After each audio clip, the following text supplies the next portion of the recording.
दर्शक महानुभावहरू हार्दिक स्वागत गर्न चाहन्छौँ। अमेरिकाको डीसी महानगर क्षेत्रबाट सञ्चालित अङ्कीय पत्रिका विद्युतीय पत्रिका इनेप्लिसमा म विजय थापा यहाँहरूलाई फेरि हार्दिक स्वागत गर्न चाहन्छु। आज हामी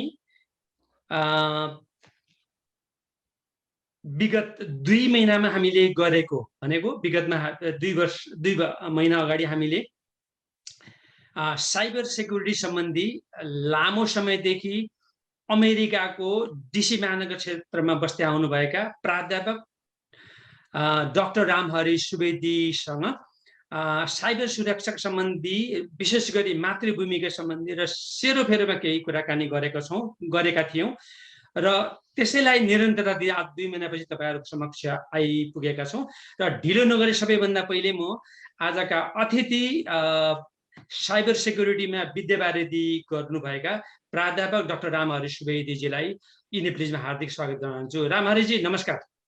नमस्कार विजयजी, तपाईं लगायत विश्वजी र इन्टायर इनेप्लिस का सम्पूर्ण टिम मेम्बर र भ्युअर्सहरूलाई चाहिँ म रामहरि सुवेदीको तर्फबाट नमस्कार भन्न चाहन्छु र पुनः मलाई फेरि तपाईंको यो मिडियामा निम्त्याउनु भएकोमा धेरै धेरै धन्यवाद।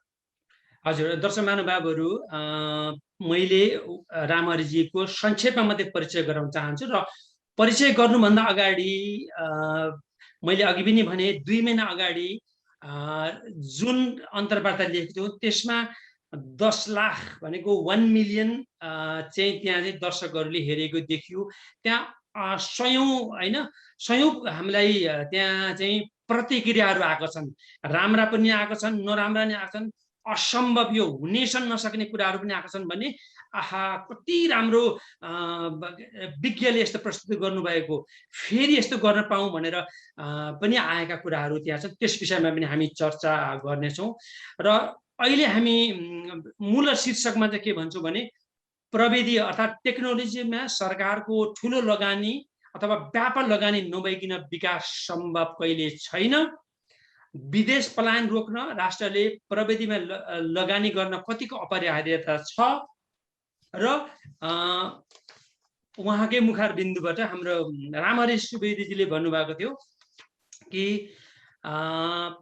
नेपालीहरू चाहिँ यद्यपि लगानी गरेन भने नेपालीहरू पलायन हुने कुरा मात्रै सम्भव छ भनेर जुन कुरा राख्नु भएको त्यसमा व्यापक हामीलाई प्रतिक्रिया आएको छ र रामहरिजीलाई पनि व्यक्तिगत रूपमा धेरै कुराहरू उहाँलाई चाहिँ टीका टिप्पणी र उहाँलाई सोधपुछ आएको सामान्य जानकारी गराउन चाहन्छु।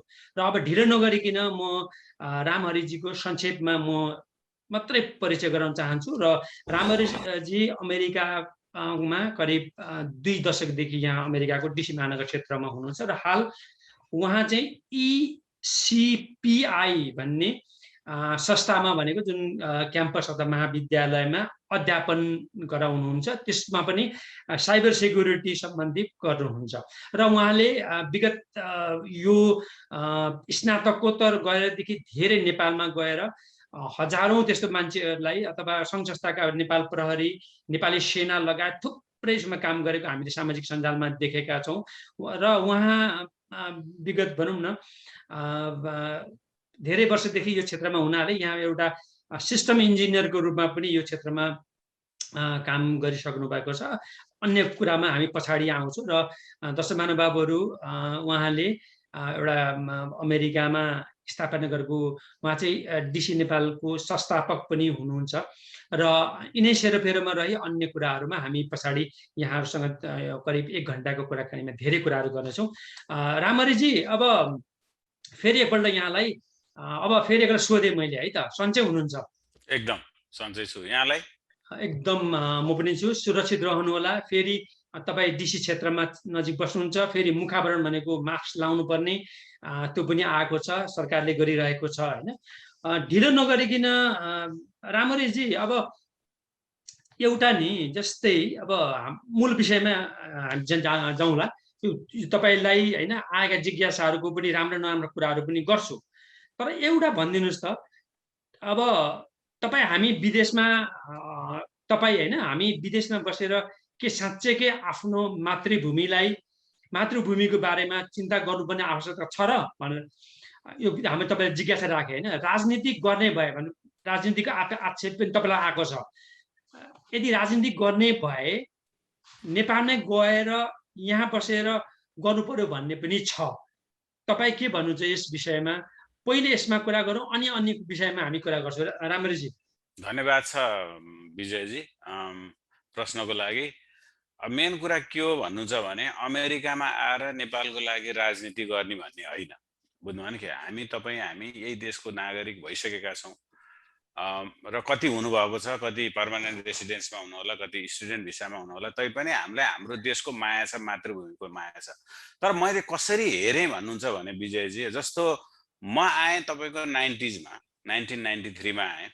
म नेपालमा पनि कलेज पढिरहेको थिएँ, एउटा राजनीतिमा पनि एउटा जिल्ला स्तरीय रूपले राजनीति गरेको थिएँ र यदि नेपालमै भइदिया भए मास्टर्स डिग्री गरिन्थ्यो होला, अर्थात् त्यही पिएचडी गरिन्थ्यो होला, कलेज पढाइन्थ्यो होला, अथवा कुनै अफिसर भइन्थ्यो होला र आफ्नो जिन्दगी त्यहाँ पनि राम्रोसँग चल्थ्यो। जब मैले विदेशको लागि मैले प्रयास गरेँ, अमेरिका आएँ स्टुडेन्ट भिसामा, र मैले मेरो लाइफ कहाँबाट सुरु गरेँ भन्नुहुन्छ भने जिरोबाट सुरु गरेँ। बुझ्नुभयो नि? म मात्रै होइन, मेरो जेनेरेसनमा आउने 90s को जेनेरेसनमा आउने सबैले जिरोबाट, अहिले पनि जिरोबाटै हो सुरु गर्ने, तर जिरोबाटै हामीले लाइफ सुरु गर्यौँ। हेर्नुहोस् है, भाँडा माझ्नेबाट हामीले सुरु गर्यौँ। भाँडा माझ्ने, तपाईँको चाहिँ नि स्टोरमा काम गर्ने, तपाईँको सिसा पुस्ने, वेटरको काम गर्ने, लेबर जब, लेबर वर्क हामीले चाहिँ सबै गर्यौँ। र तपाईँ हाम्रो मेहनत परिश्रमले आफ्नो क्षेत्रमा छौँ अहिले। बुझ्नुभयो नि? अनि मैले अर्को कसरी हेरेको छु भने जस्तो यहाँ हामीले पाएका सन्तान, हाम्रा छोराछोरीहरू जो चाहिँ अमेरिकामा जन्मेका छन्, तपाईँका छोरछोरी, अरूका छोरछोरी, मेरै छोरछोरी, र उनीहरू स्कुल गएका छन्, उनीहरू कलेज जान्छन्, कलेज गइसकेपछि तपाईँको आफ्नो प्रोफेसनमा उनीहरू पुग्छन्। त्यहाँ पुगेर उनीहरूलाई 6 फिगर्स कमाउन त कुनै समस्या भएन। ब्याचलर्स डिग्री गरेपछि, कम्प्युटर पढेपछि, लोयर बनेपछि, अर्थात् एकाउन्टेन्ट बनेपछि, कुनै पनि कुरामा आफ्नो विद्यावारिधि गरिसकेपछि, हासिल गरिसकेपछि तपाईँको 6 फिगर्स कमाउनको लागि प्रब्लम त भएन यहाँ। भन्नाले जुन हिसाबबाट मैले र मेरो जेनेरेसन, आउने जेनेरेसनले जुन सङ्घर्ष गर्न परेको थियो नि, हाम्रो छोराछोरीले त यहाँ गर्न पर्दैन नि त। तर नेपालमा रहेका ती हाम्रा सन्तति छन् नि, जो नेपालमा बस्न चाहँदैनन्, जो म हिजो चाहन्थिनँ, अहिलेसम्म पनि चाहँदैनन्, जेनेरेसन टु जेनेरेसन, भने तिनीहरू पनि के म जसरी जुन फेजबाट गुज्रिए अमेरिकामा, तिनीहरू पनि त्यसरी नै गुज्रिन् त? के त्यो नै प्रिभिलेज हाम्रो लागि हो त? त्यो त रङ हो नि त। अब त्यो कसले गर्ने त त्यसको लागि पहल? तपाईँ हामी विदेशमा बसेर अनुभव लिइसकेको हामीले नै गर्ने हो नि त। नेपालमा बस्नेले यो अनुभव बाँड्न त सक्दैनन्। यो देशको विकास यसरी भएको छ। म जुन फिल्डमा काम गर्छु, म 20औं वर्ष म टेक्नोलोजीमा काम गरेँ, मलाई टेक्नोलोजीको सबै नर्म्स थाहा छ। कसरी विकास गर्नुपर्छ, कसरी म्यानेजमेन्ट गर्नुपर्छ, कसरी जब क्रिएट गर्नुपर्छ, कसरी प्रोजेक्ट ह्यान्डल गर्नुपर्छ, बुझ्नुभयो नि? कसरी टेक्नोलोजीको विकास गर्नुपर्छ, कसरी अहिलेको टेक्नोलोजीमा इन्टिग्रेसन गर्न सकिन्छ, त्यो नलेज त मैले लिएको छु नि त। र जब म टेक्नोलोजी पढेँ, जब म कम्प्युटर इन्जिनियर बने, म एउटा ट्याक्सी चलाइरहेको थिएँ त्यो बेलामा, र मैले किन डिसिजन गरेँ म कम्प्युटर पढ्छु भनेर? किनभने कम्प्युटर पढेपछि मैले सबैभन्दा बढी पैसा कमाउँछु भनेर मैले कम्प्युटर पढेँ नि त। अरू पेसामा भन्दा कम्प्युटर पढेरै कम्प्युटर इन्जिनियर भएँ भने मैले राम्रो पैसा कमाउन सक्छु, मैले राम्रो गाडी किन्न सक्छु, मैले एउटा घर किन्न सक्छु, र मैले मेरो फ्यामिलीलाई मैले राम्रोसँग सेटल गर्न सक्छु भनेर नै म कम्प्युटर फिल्डमा गएँ। नत्र त म अहिलेसम्म 7-11मा काम गरिरहेको हुन्थ्यो होला, अहिलेसम्म म रेस्टुरेन्टमा काम गरिरहेको हुन्थ्यो होला।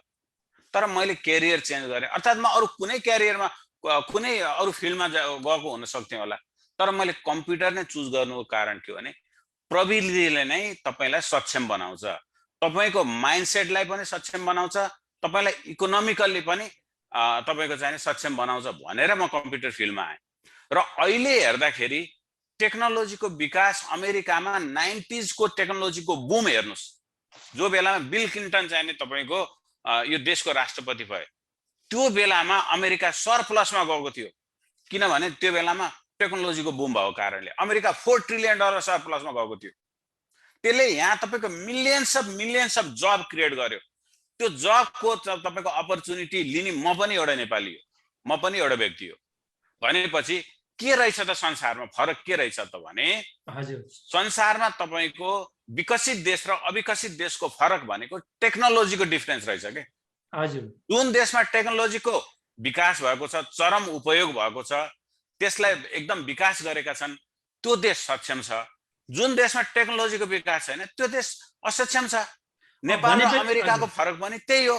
हजुर रामहरिजी मैले रोके भनेपछि तपाईले 2 महिना अगाडि यी नेप्लिज हामीलाई दिएको अन्तर्वार्तामा भन्नुभएको थियो हैन, यद्यपि देशले राष्ट्रले व्यापक लगानी प्रविधि र शिक्षामा गर्यो भने युवा शक्तिले हैन अमेरिकामा कमाउने भन्दा 25% कम 25% भने 2 लाख रुपैयाँ प्रत्येक महिनामा आय आर्जन गर्न सक्छ एउटा किसानले। 50,000 सम्म कमाउनु पर्छ भनेको हुनाले तपाईले त्यसै प्रविधिमा जोड्नु भएको हैन त रामहरिजी? यसमा जाउँ त अगाडि जाउँ। ल यसमा म तपाईलाई भन्छु, एउटा देखाउँछु है। म तपाईलाई अलिकति मैले रिसर्च पनि गरेको छु।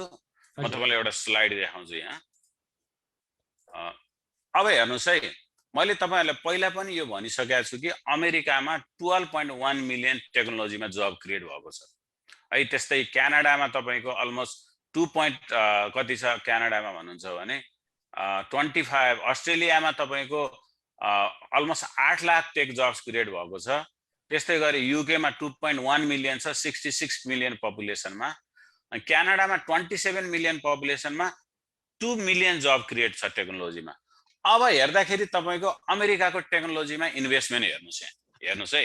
हामीले अमेरिकाले जति लगानी त अब ट्रिलियन्स अफ डलर गर्न सकिन्न, किनभने नेपालको टोटल इयरली बजेट भनेको $14 बिलियन हो। हेर्नुस् है, अमेरिकाको टोटल वर्षको बजेट भनेको $4 ट्रिलियन हो। यहाँ हेर्नुस् महोदय, यहाँ तपाईले के देख्न सक्नुहुन्छ भने प्रत्येक वर्ष 2012 देखिको टेक्नोलोजीमा इन्भेस्टमेन्ट हेर्दै जानु त अहिले 2022 मा अमेरिकाले अलमोस्ट तपाईको business and government spending on technology तपाईको अलमोस्ट $275 बिलियन है, स्पेन्डिङ इन बिलियन है। बिलियन डलर भनेको अलमोस्ट $250 ट्रिलियन तपाईको टेक्नोलोजीमा इन्भेस्टमेन्ट गर्यो। अझ अहिलेको उसमा हेर्दाखेरि त तपाईको यो के देखिन्छ भने अलमोस्ट तपाईको चाहिँ the US spending on technology product service and staff was estimated to reach around $1.94 trillion.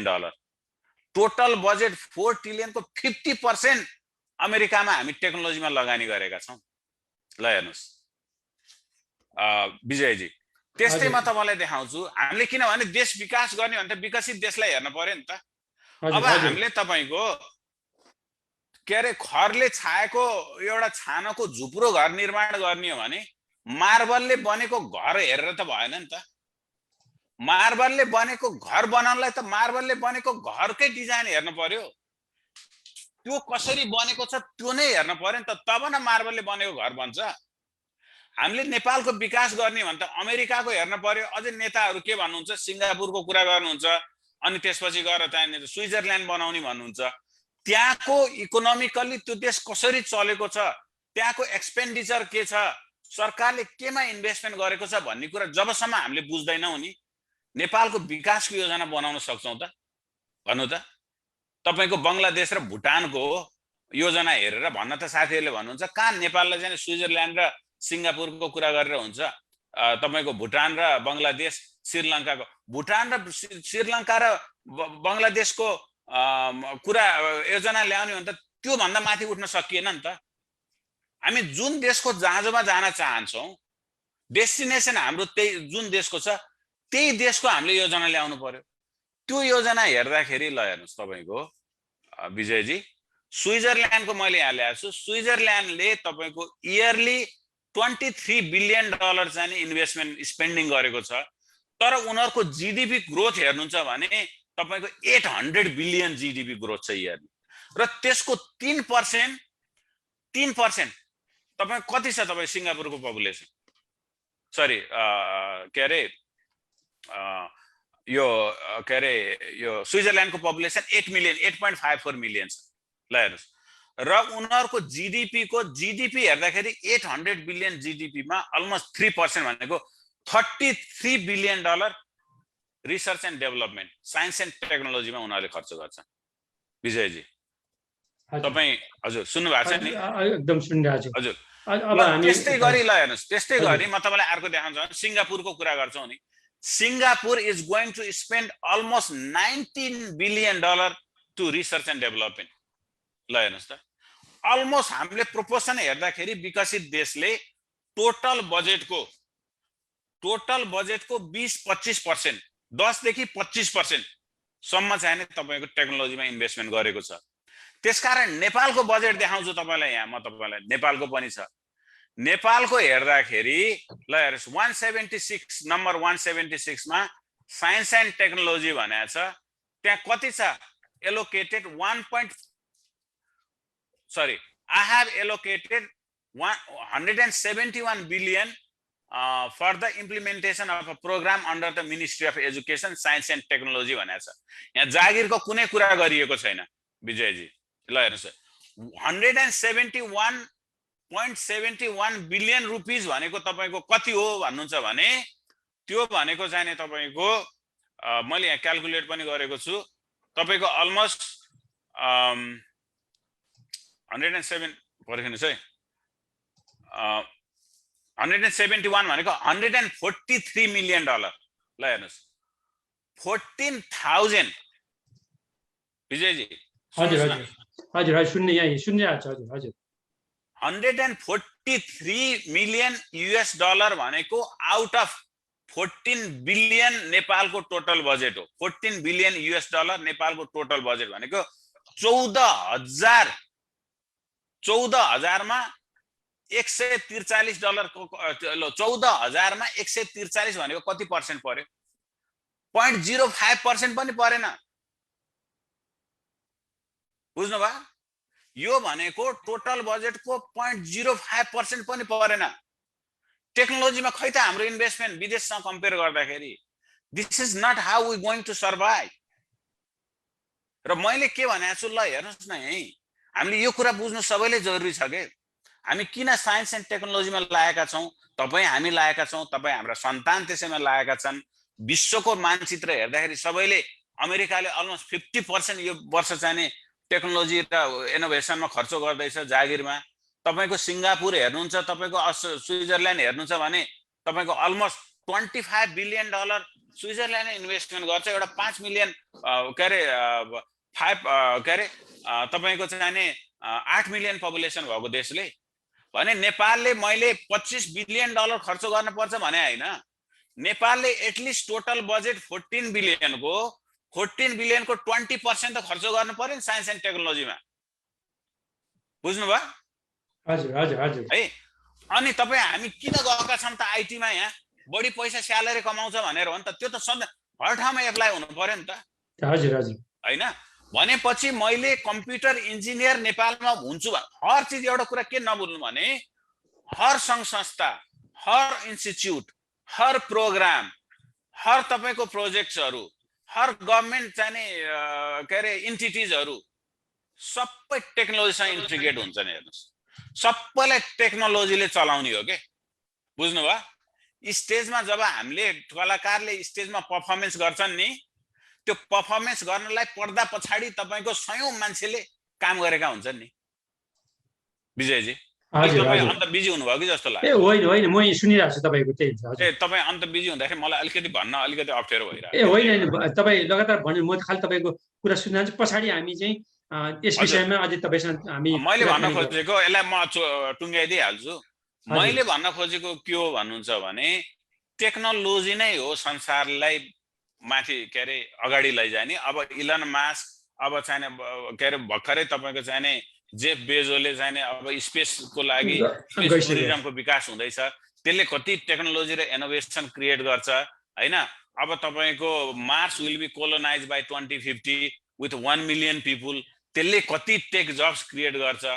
यो कुरालाई पनि नेपालले क्याश आउट गर्नुपर्छ। त्यो क्याश आउट त त्यसै हुँदैन। त्यो क्याश आउट तपाई हामी विदेश पलायन भएर त हुँदैन। देशमै त्यो हामीले क्रिएट गर्न सक्नु पर्यो। त्यसकारण टोटल बजेटको हामीले सिधै हेरौँ न अरू विकसित देशलाई, टोटल बजेटको 25% हामीले इन्भेस्टमेन्ट किन गर्न सक्दैनौँ?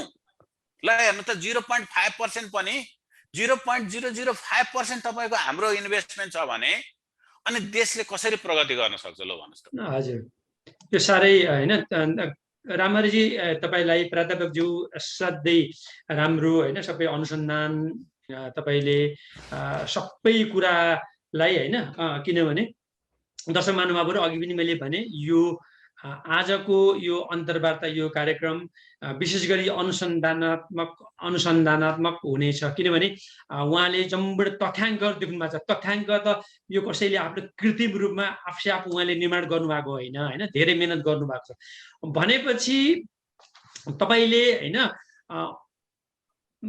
भनौँ न पटक पटक बारम्बार भन्दै आउनु भएको छ होइन, प्रविधिमा सरकारको ठुलो लगानी बिना देश विकास कहिले सम्भव छैन भन्ने कुरा सत्य हो रहेछ होइन त, होइन? अनि अर्को पनि भन्नुभयो, जब शिक्षा र प्रविधिमा लगानी गरेन भने युवादेखि प्रौढसम्म पनि विदेश पलायनमा कहिले पनि रोकिँदैन भन्ने तपाईँले जुन भन्नुभएको छ नि, सम्भव के छ भन्दाखेरि नेपालीहरू पलायन हुने मात्र, यो विकास गरेन भने नेपालीहरू पलायन हुने कुरा मात्र सम्भव छ भन्नु होइन त?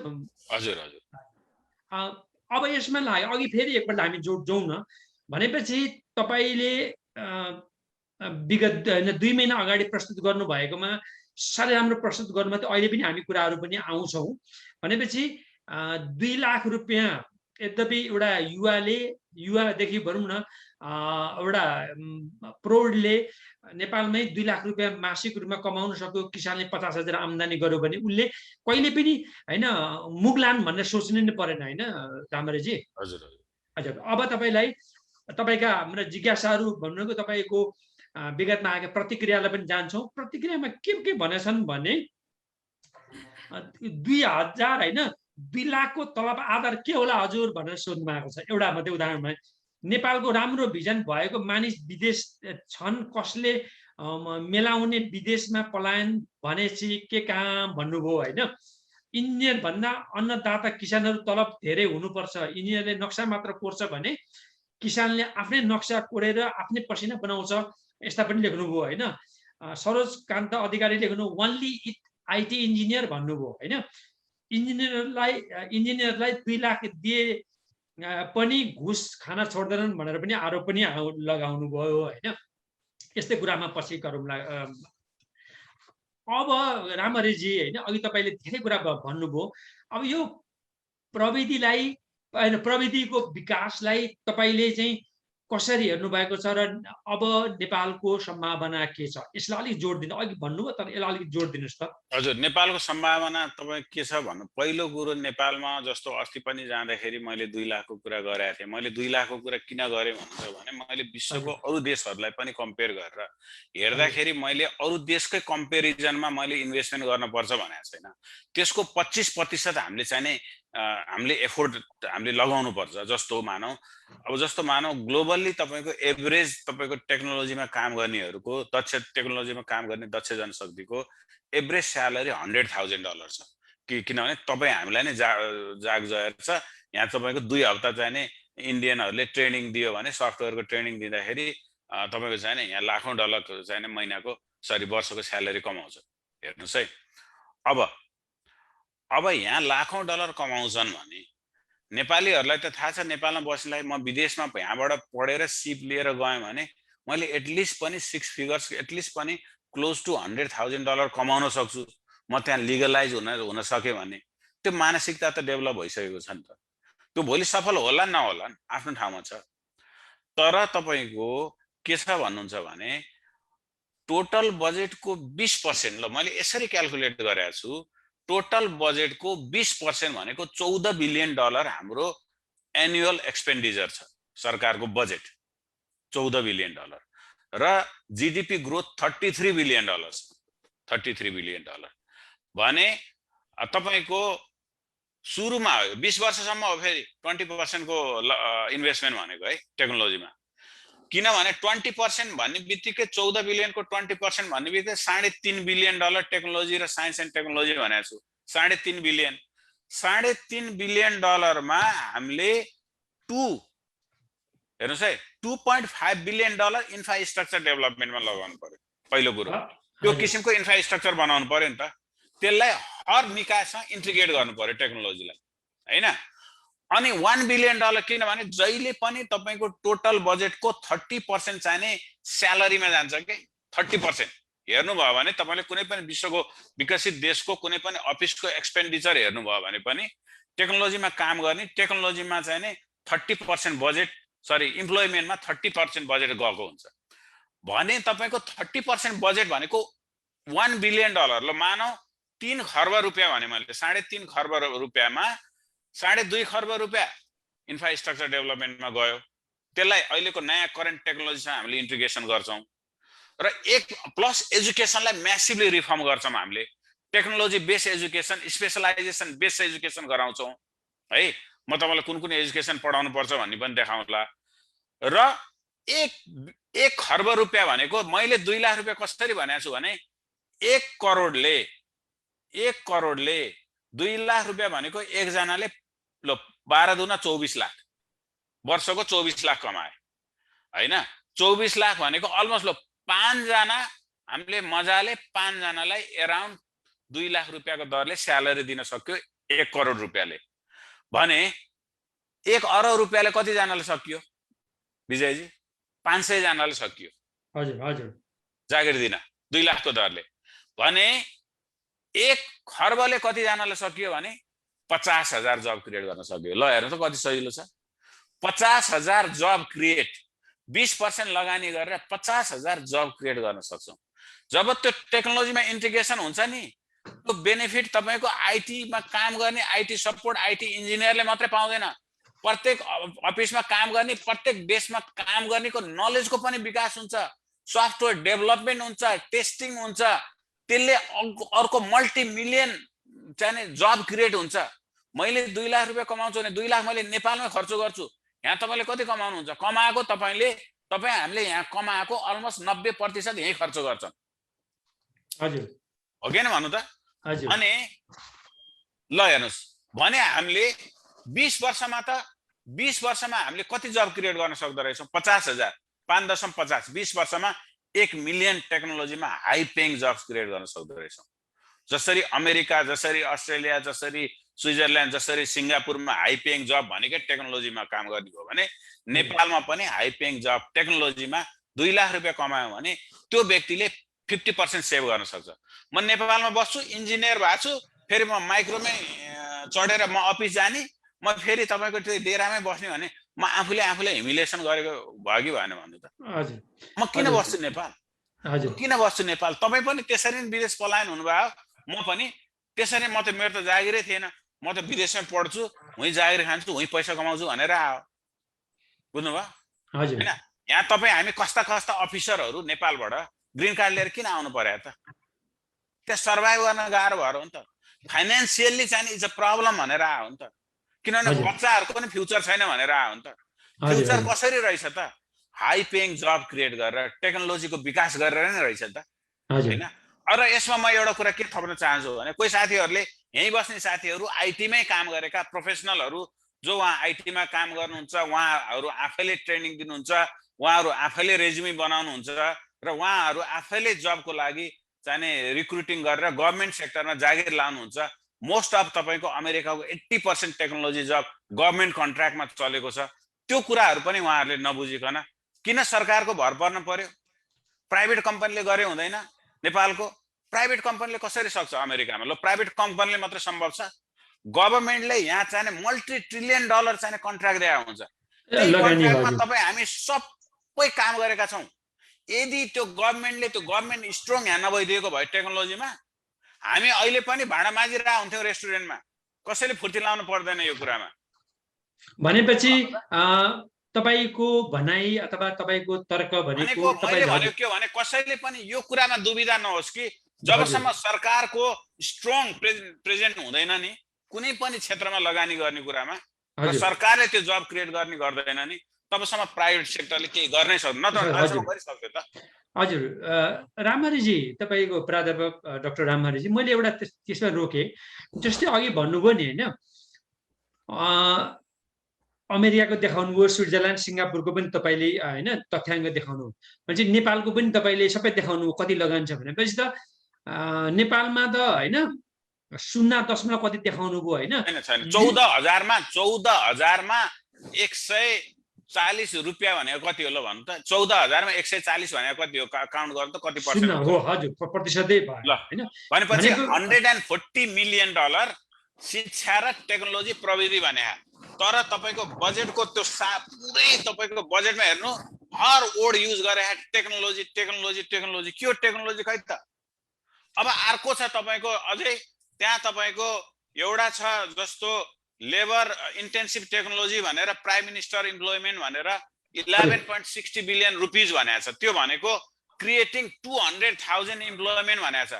त्यो अहिलेसम्म कुनै इफेक्टिभ भएको छैन। त्यो गर्दाखेरि 11.60 बिलियन भनेको $97 मिलियन हो। नेपाली $97 मिलियन युएसले $200,000 लाई बराबर भाग लाग्दाखेरि $480 मन्थली पर्दो रहेछ। भनेपछि भाग लाग्छ र लाग्दैन नि? लाग्दैन। पनि कस्तो भने सबै तपाईको लेबर वर्क छ के त्यसमा। र टेक्नोलोजी भनेर यिनीहरूले साइन्स एन्ड टेक्नोलोजी भनेरै यिनीहरूले बजेट छुट्याएको भनेकै 100 तपाईको चाहिने 71.71 बिलियन रुपीज। त्यो युएस मा कन्भर्ट गर्दाखेरि $143,845,165.80 मिलियन हुँदो रहेछ। त्यो भनेको 14 ल हेर्नुस् 14 बिलियनको 14,000 मिलियनको 140 मिलियन भने कति हो र? के हुन सक्छ त्यसले भने? के पनि हजुर भनेपछि जब क्रिएट गर्ने कुरा गरिएकै लेखिएकै छैन त्यहाँ। त्यही भएर अहिले तपाईको मैले त तपाईको कलेजहरुमा पनि यो मेन्टोरिङ गरिरहेको छु, प्रशिक्षण दिइरहेको छु। अब फेरि ल क्याम्पसको लागि दिँदै छु नेक्स्ट विक। अस्ति पनि एउटा कोपा इन्जिनियरिङ क्याम्पसको कम्प्युटर प्रोग्रामिङका स्टुडेन्टहरुलाई दिएको थिएँ। उनीहरुको गुनासो, टिचरहरुको गुनासो के गर्नु हजुर, पढे यहाँ जागिरै छैन। 7,000 रुपैयाँ। बिहानै हाम्रा चर्चित कलाकार राजाराम पौडेलसँग कुरा भयो थियो। उहाँको छोरो एमबीए पढेर तपाईको जर्मनबाट चाहिँ एमबीए पढेर नेपाल आएको, अहिलेसम्म जागिर पाउनु भएको छैन अरे। ल हेर्नुस् त, जब क्रिएसन छैन हैन। बाटो बनाएर तपाईको भवन निर्माण गरेर कसले इम्प्लोइ जागिर कसले पाहान त नेपालमा? बिहारका बिहारीहरूले त पाहान नि, अरूले पाहान त्यहाँ जागिर? बाटो बनाएर कसले गएर बाटो बनाउँछ त्यहाँ? भनेपछि भेरी अनप्रोडक्टिभ कामहरु भइरहेको छ। अब प्रोडक्टिभ काम भनेकै टेक्नोलोजीको विकास हो। त्यो गर्नु आवश्यक छ। र मेरो के हो भने मैले यसरी भनिरहनुको कारण के हो भने म जसरी विदेश पलायन भए, तपाई जसरी विदेश पलायन हुनुभयो, धेरै यहाँ लाखौं लाख नेपालीहरु विदेश जसरी पलायन भएर जसरी विदेशमा जिरोबाट हामीले काम सुरु गर्न परिरहेछ भने, जसरी हामीले दुःख गरेका छौं तपाईको त्यो त्यो त्यो त्यो सम्झिँदाखेरि अझै पनि काली लाग्छ। ती विगत संघर्षका दिनहरु अमेरिकाका सम्झिँदाखेरि अझै पनि मलाई काली लागेर आउँछ। हेर्नुस् कतिसम्म मेहनत गरेका थियौं भन्ने कुरा। के हाम्रो नेपालको जेनेरेसन टु जेनेरेसन गभर्नमेन्टको एउटा फेलियर तपाईको प्लानिङको कारणले गर्दाखेरि उनीहरु सफर गर्न पर्ने के त्यो ठीक हो त? हजुर सही हो त? हजुर धन्यवाद। त्यही हो के मेरो। मैले जसरी दुःख पाएँ, नेपालका नेक्स्ट जेनेरेसन विदेश पलायन हुँदाखेरि दुःख नपाउन्, विदेश पलायन हुन नपरोस्। सानो एफोर्टले पनि देशमा हामीले ठूलो परिवर्तन लिएर आउन सक्छौं। र मैले तपाईहरुलाई पुरै बजेटकै कुरा लिएर आएर मैले दिइरहेको छु तपाईहरुलाई, रियलिस्टिक कुरा गरे जस्तो लाग्छ।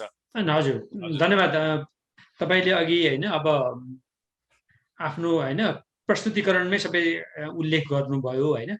भनेपछि रामहरिजी अब चाहिँ मूल वस्तुमा फेरि हामी आउँ हैन। विगतमा हैन 2 महिना अगाडि हामीले गरेको हामीलाई नै अन्तर्वार्तामा तपाईले भन्नुभएको थियो नि हैन, युवा शक्तिलाई 2 लाख रुपैयाँ कमाउने बाटो दिन सकिन्छ, किसानले 50,000 कमाउनु, त्यस्तो किसिमको पनि एउटा आफ्नो योजना कार्ययोजना कसरी कहाँ के गर्न देखाउनु भएको थियो हैन। त्यसै बीचमा के लेखेछन् भने त्यति खर्चको स्रोत के हो, हचुवा पूरा गर्ने भनेर पनि आयो हैन। $14 बिलियन के हो त? हो त्यही त, $14 बिलियन त्यो स्रोत हो।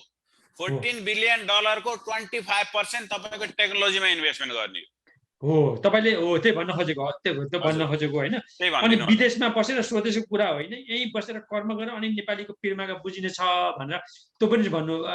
यसमा म राम्ररी चाहिँ भन्छु के है, भन्नु? यसमा भन्छु है विजयजी, हजुर हजुर जस्तो नेपालमा त मेरो धेरैसँग कनेक्सन छ, साथीहरूसँग मैले विगत 4-5 वर्षदेखि कार्यक्रमहरू दिइरहेको छु।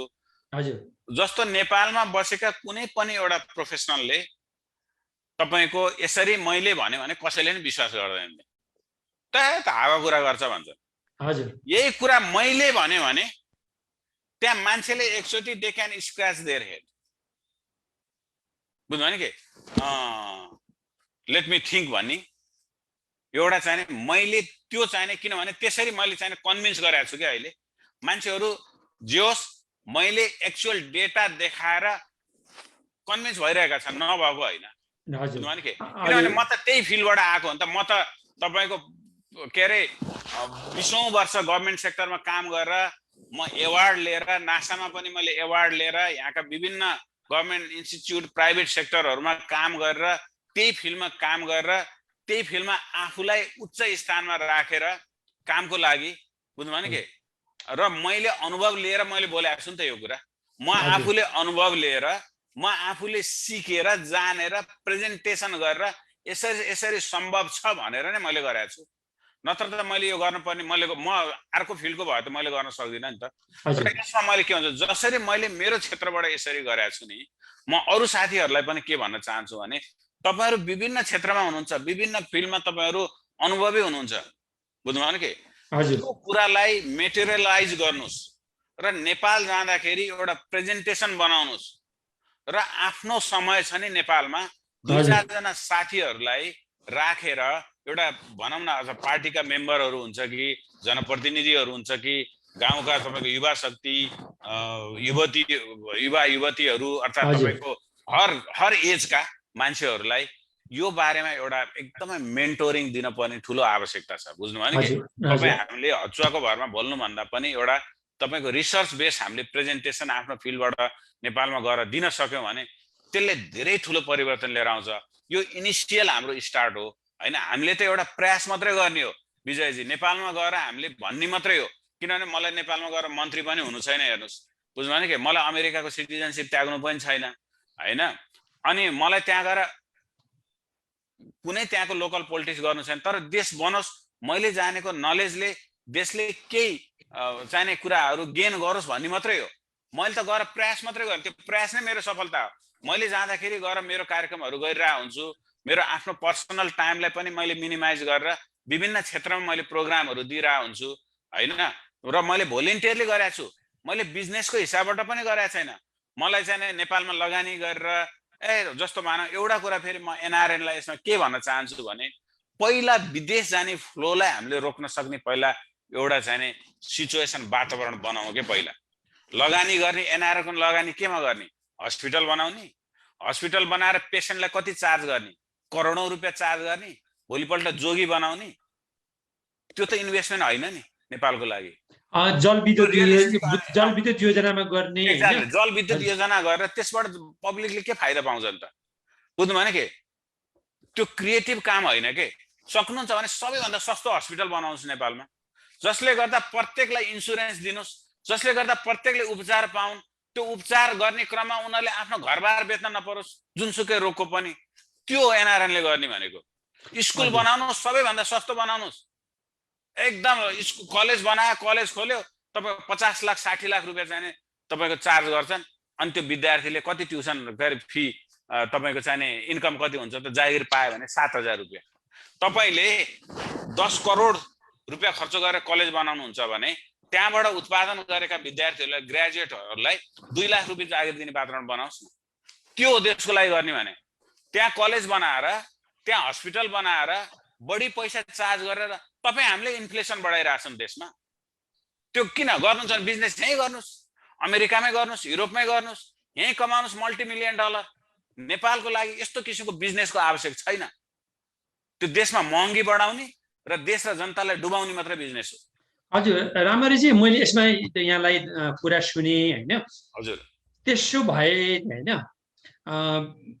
2 महिना अगाडि हामीसँग तपाईले भन्नुभएको त्यो राम्रो प्रस्तुति गर्नुभएको थियो, 10 लाख मान्छेले हेरे, धेरै प्रतिक्रिया पनि त्यहाँ। त्यसो भए नि वास्तवमै अब विदेश पलायन हुनबाट चाहिँ कसरी बचाउन सकिन्छ त? तपाईँको पनि त योजना हो यो यस विषयमा। मेरो योजना यही हो, हजुर। विदेशबाट पलायन हुनबाट रोक्नको लागि हजुर। तपाईको सरकारले पहिला प्रविधिमा लगानी गर्नु पर्यो, किनभने प्रविधि नै त्यस्तो चिज हो जो संसारमा बिकाउ छ। सबैभन्दा फास्टेस्ट ग्रोइङ तपाईको इन्भेस्टमेन्ट र रिटर्न। र तपाईको युके को म एउटा देखाउँछु तपाईलाई, युके ले कति तपाईको $19 बिलियन इन्भेस्टमेन्ट गरेर $151 बिलियन उसले टर्नओभर गर्यो टेक्नोलोजीमा। हजुर, त्यसलाई प्रस्तुत गर्दै हुनुहुन्छ, एकला प्रस्तुत देखाइदिनुस् त। हजुर, कहाँ छ पर्खिनुस् है, हुन नि सक्छ नहुन नि सक्छ। युके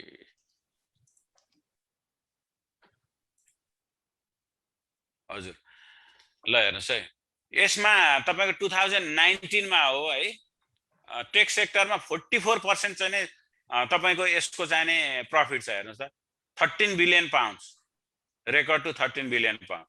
र $151 बिलियन मैले कहाँ देखेको थिएँ, मैले यहाँ राखेको जस्तो लाग्थ्यो, यहाँ रहन्छ अहिले विजयजी। तपाईको भन्नाले मैले भन्न खोजेको के हो भने, हर देशमा तपाईको म्याक्सिमम रिटर्न भनेको, हाई रिटर्न भनेको टेक्नोलोजी हो, विकासै टेक्नोलोजीको हुने हो। अबको एज भनेकै रोबोटिक एज हो, अब आर्टिफिशियल इन्टेलिजेन्सको एज हो, अब ह्युमनलाई सुपर इन्टेलिजेन्स बनाउने कुरा भइरहेछ। बुझ्नु भने के, यो हर चीज स्मार्ट सिटीको कुरा आइरहेछ। यो सबै Nepal should be part of this process हैन। तपाईको यो हुनुपर्ने आवश्यकता हो। त्यसकारण टोटल बजेटको 20% मात्रै हामीले लगानी गर्यौं भने 2 लाख रुपैयाँ हामीले मजाले दिन सक्छौं। 2 खर्ब रुपैयाँले, 2.5 खर्ब रुपैयाँले 20 वर्षसम्म इन्फ्रास्ट्रक्चर डेभलपमेन्ट गर्दै जान्छौं र एजुकेसनलाई म्यासिभली रिफर्म गर्छौं र टिचरलाई पनि उचित स्यालेरी हामीले दिन्छौं। र दिइसकेपछि तपाईको चाहिने जस्तो मानौ हामीले 10,000 जनशक्ति, दक्ष जनशक्ति इन्जिनियरहरू हामीले उत्पादन गर्न सक्यौं 1 वर्षमा भने 10,000 जनालाई इम्प्लोइमेन्ट दिन सक्ने हामीले इन्फ्रास्ट्रक्चर डेभलप गर्छौं। हामीले गभर्नमेन्ट इन्स्टिट्युसनहरूलाई हामीले टेक्नोलोजीसँग म्यासिभली इन्टिग्रेसन गर्न सक्छौं। बुझ्नु भने के, यता यो तपाईको राता यो 10 के अरे 1 वर्ष 2 वर्षमा हुने हैन। यो प्लान त अहिलेदेखि बन्न पर्यो। यो प्लान अहिलेदेखि बन्न पर्यो र 20 वर्षसम्म यो प्लान अगाडि बढिरहन पर्यो। बुझ्नु भयो, रातारात हुने कुरो हैन यो।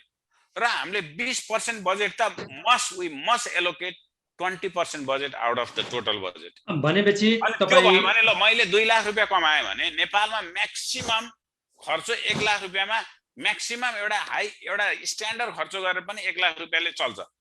गाडी चढेर पनि भने 1 लाख रुपैयाँ चाहिँ बच्ने भयो। एउटा फ्ल्याट लिएर पनि 1 लाख रुपैयाँले चल्छ। मैले 1 लाख त बचाएँ नि त। यहाँ तपाईँ हामी आइटीमा काम गरेर हामीले 50% एभरेजमा हामी बस्यौं भने 50% मजाले बचाउन सक्छौं के, त्यसमा कुनै शंकै छैन। तर हाम्रो एक्सपेक्टेसन हाई हुन्छ। कम्प्युटर इन्जिनियर हुने बित्तिकै अथवा कुनै प्रोफेसनमा जाने बित्तिकै BMW चढिहाल्छौं, मर्सिडिज चढिहाल्छौं, हामी एउटा सिंगल फ्यामिली हाउस लिइहाल्छौं। एक्सपेन्डिचर त बढ्यो नि त हाम्रो। हजुर हजुर बढ्यो। हजुर, तपाईँ क्यापेबल सक्ने भएर नै हो। नेपालमा पनि त्यो हुनु पर्यो कि मैले 2 लाख रुपैयाँ नेपालमा कमाउँछु भने म लाखौं रुपैयाँ खर्च, करोडौं रुपैयाँ खर्च गरेर म किन विदेश पलायन हुने। मैले यो कुरा मैले काठमाडौँ युनिभर्सिटीमा मैले के अरे स्नातक के अरे यो एमबीए पढिरहेका स्टुडेन्टहरूलाई दिँदाखेरि के तपाईहरुले 2 लाख रुपैयाँ नेपालमा कमाउन सक्नुभयो भने अझै पनि तपाईहरु अमेरिका जानुहुन्छ त भनेर सोधेको थिएँ। जान्छौं सर भन्नुभयो उहाँहरूले। किन भनेको घुम्न जान्छौं भन्नुभयो के। अनि म एकदम आनन्द लाग्यो के। भनेपछि तपाईले भने जस्तै यद्यपि नेपालले व्यापक लगानी भनेको शिक्षा र प्रविधिमा लगानी गर्यो भने फर्स्ट प्रायोरिटी त्यो प्राथमिकता यदि लगानी गर्यो भने 2 लाख 3 लाख रुपैयाँ नेपालमा पाए भने हैन हेल्थ केयर पनि हो है, हेल्थ केयर पनि हो। हेल्थ केयरमा तर म हेल्थ केयरको विद्यार्थी हैन है। हजुर हजुर। कारण हेल्थ केयर सबभन्दा अमेरिकामा पहिलो हेल्थ केयर हो, त्यसपछि टेक्नोलोजी हो है। यहाँ पहिला हेल्थ केयर हो, त्यसपछि टेक्नोलोजी हो भनेपछि तर त्यो हेल्थ केयरलाई पनि फेरि टेक्नोलोजीले चलाउने हो नि त फेरि। हजुर, हेल्थ केयरलाई सबैलाई त्यसलाई सपोर्ट गर्ने, त्यसको तपाईको चाहिने मेन पावर त सबै चाहिने तपाईँको के हो भने टेक्नोलोजीमा काम गर्ने त हो, सबै तिनीहरू नै हो हैन। हजुर त्यसकारण टेक्नोलोजी नै एउटा त्यस्तो चिज हो जसले देशलाई समुन्नत बनाउँछ र अब अहिलेको हिसाबले 10,000 स्यालेरी दिएर 20,000 स्यालेरी दिएर नेपालमा चाहिँ संसारमै नभएको नम्बर 1 कलेज भएर पनि र संसारमै नभएको चाहिँ नम्बर 1 हस्पिटल भएर पनि संसारमै नभएको नेपालमा बिजनेस भने मेन पावर सस्टेन हुँदैन त त्यो। हजुर राम्ररी मैले यहाँ बरु प्रतापजीलाई तपाईँको मैले दुवै कतार जान सक्छन्, बरु हजुर। दुवै कतार गएर मैले 300 रियाल कमाएँ भने पनि अहिले 300 रियाल कमाएँ भने मैले 3,000 रियाल कमाउन सक्ने त मेरो तपाईँको चाहिने अपर्च्युनिटी छ नि त, हजुर हो कि भन्नु त के हो हेर्नुहोस् तपाईँको। हजुर राम्ररी म यहाँ तपाईँले यहाँ रोकेँ। जस्तै अब यी प्रतिक्रियामा नि जित बिकेले भन्नुभयो कसरी काम सुरुवात गर्ने भनेर चाहिँ यो पहिले 2 महिना अगाडि दिएको अन्तर्वार्तामा सोध्नुभयो एउटा होइन। अनि खबु पहाडीले सोध्नुभयो स्टुपिड विचार एट दिस मोमेन्ट भन्नुभयो, उसलाई चाहिँ त्यस्तो लागेको कुराहरू भन्नुभयो होइन। अब अघि तपाईँले भने जस्तै नि 2 लाख कमाउँदाखेरि तपाईँ नेपाल जानुहुन्छ कि अमेरिका जानुहुन्छ, जान्छौँ एकपल्ट घुम्न भने एकजनाले के सोध्नुभयो भने पद्म प्रसाद कोइरालाले 2 लाख दिए पनि बस्लान् र भनेर प्रश्न चिन्ह गर्नुभयो। अमेरिकामा माइक्रोसफ्ट कम्पनीमा हाम्रै छोरा भतिजहरू मासिक $20,000 खाइरहेका छन् भनेर उहाँले गर्नुभयो। भनेपछि अमेरिका होइन। हजुर हजुर तपाईँ के छ भने नेपालमै बसेर 2 लाख कमाउनु भनेको ठुलो कुरो बुझ्नुभयो। जब मैले नेपालमै बसेर 2 लाख रुपियाँ कमाउँछु भने मेरो खर्च 1 लाख छ भने मैले त 1 लाख त बचाएँ। हामीले धेरै जनशक्तिलाई नेपालमै सस्टेन गर्न सक्छौँ। विदेश जाने कुरा त अब पछि बिस्तारै विकास गर्दै जाने हो, त्यो फर्स्ट पेजमा हो। विकास त तपाईँको अब हामीले के गर्नुपर्छ भने हामी विदेश जाने भनेको शिक्षाको लागि जाउँ, ठिक छ, पढौँ हैन, यहाँबाट अनुभव लियौँ, टेक्नोलोजीको अनुभव लियौँ, अरू क्षेत्रको अनुभव लियौँ र हामी फर्केर जाउँ। र फर्केर जाने वातावरण त हामीले बनाउनु पर्यो नि त। म नेपालमै गए पनि मैले 2-4 लाख रुपियाँ कमाउन सक्छु भन्ने त हुनु पर्यो नि त। किन भन्नुहुन्छ भने ल हेर्नुहोस् त नेपालमा हामीले खर्च गर्न पर्छ डलरको भाउमा, हो कि हैन भन्नु त। हजुर हजुर खर्च गर्ने डलरको भाउमा, कमाई रुपिजमा, त्यही हैन त अहिले। हजुर गरे राम्ररी चाहिँ अघि एकपल्ट नि जुन प्रस्तुतिकरण गरिदिनु भएको थियो नि तपाईँको भनाइ होइन, तपाईँ पनि अब दक्ष विद्यावारिधि गर्नुभएको छ। यो होइन नेपालीमा चाहिँ होइन साङ्गडिक भन्छ साइबरलाई, गरे सुरक्षा सम्बन्धी तपाईँले साङ्गडिक भन्छ नेपालीमा चाहिँ, साङ्गडिक सुरक्षा भनेको चाहिँ साइबर सेक्युरिटी हो होइन, गर्नु भएको छ होइन। साङ्गडिक सुरक्षामा किनभने तपाईँ त्यत्रो होइन नेपालमा प्रहरी विभागमै गएर देखाउनुभयो, नेपाली सेनामा गराउनुभयो। अस्ति रमेश खरेलजीलाई पनि तपाईँले व्यक्तिगत रूपमा पनि कार्यक्रम गरिरहनु भएको छ। तपाईँको तर्फबाट 100% होइन निस्वार्थ रूपमा काम गरिरहनु भएको छ।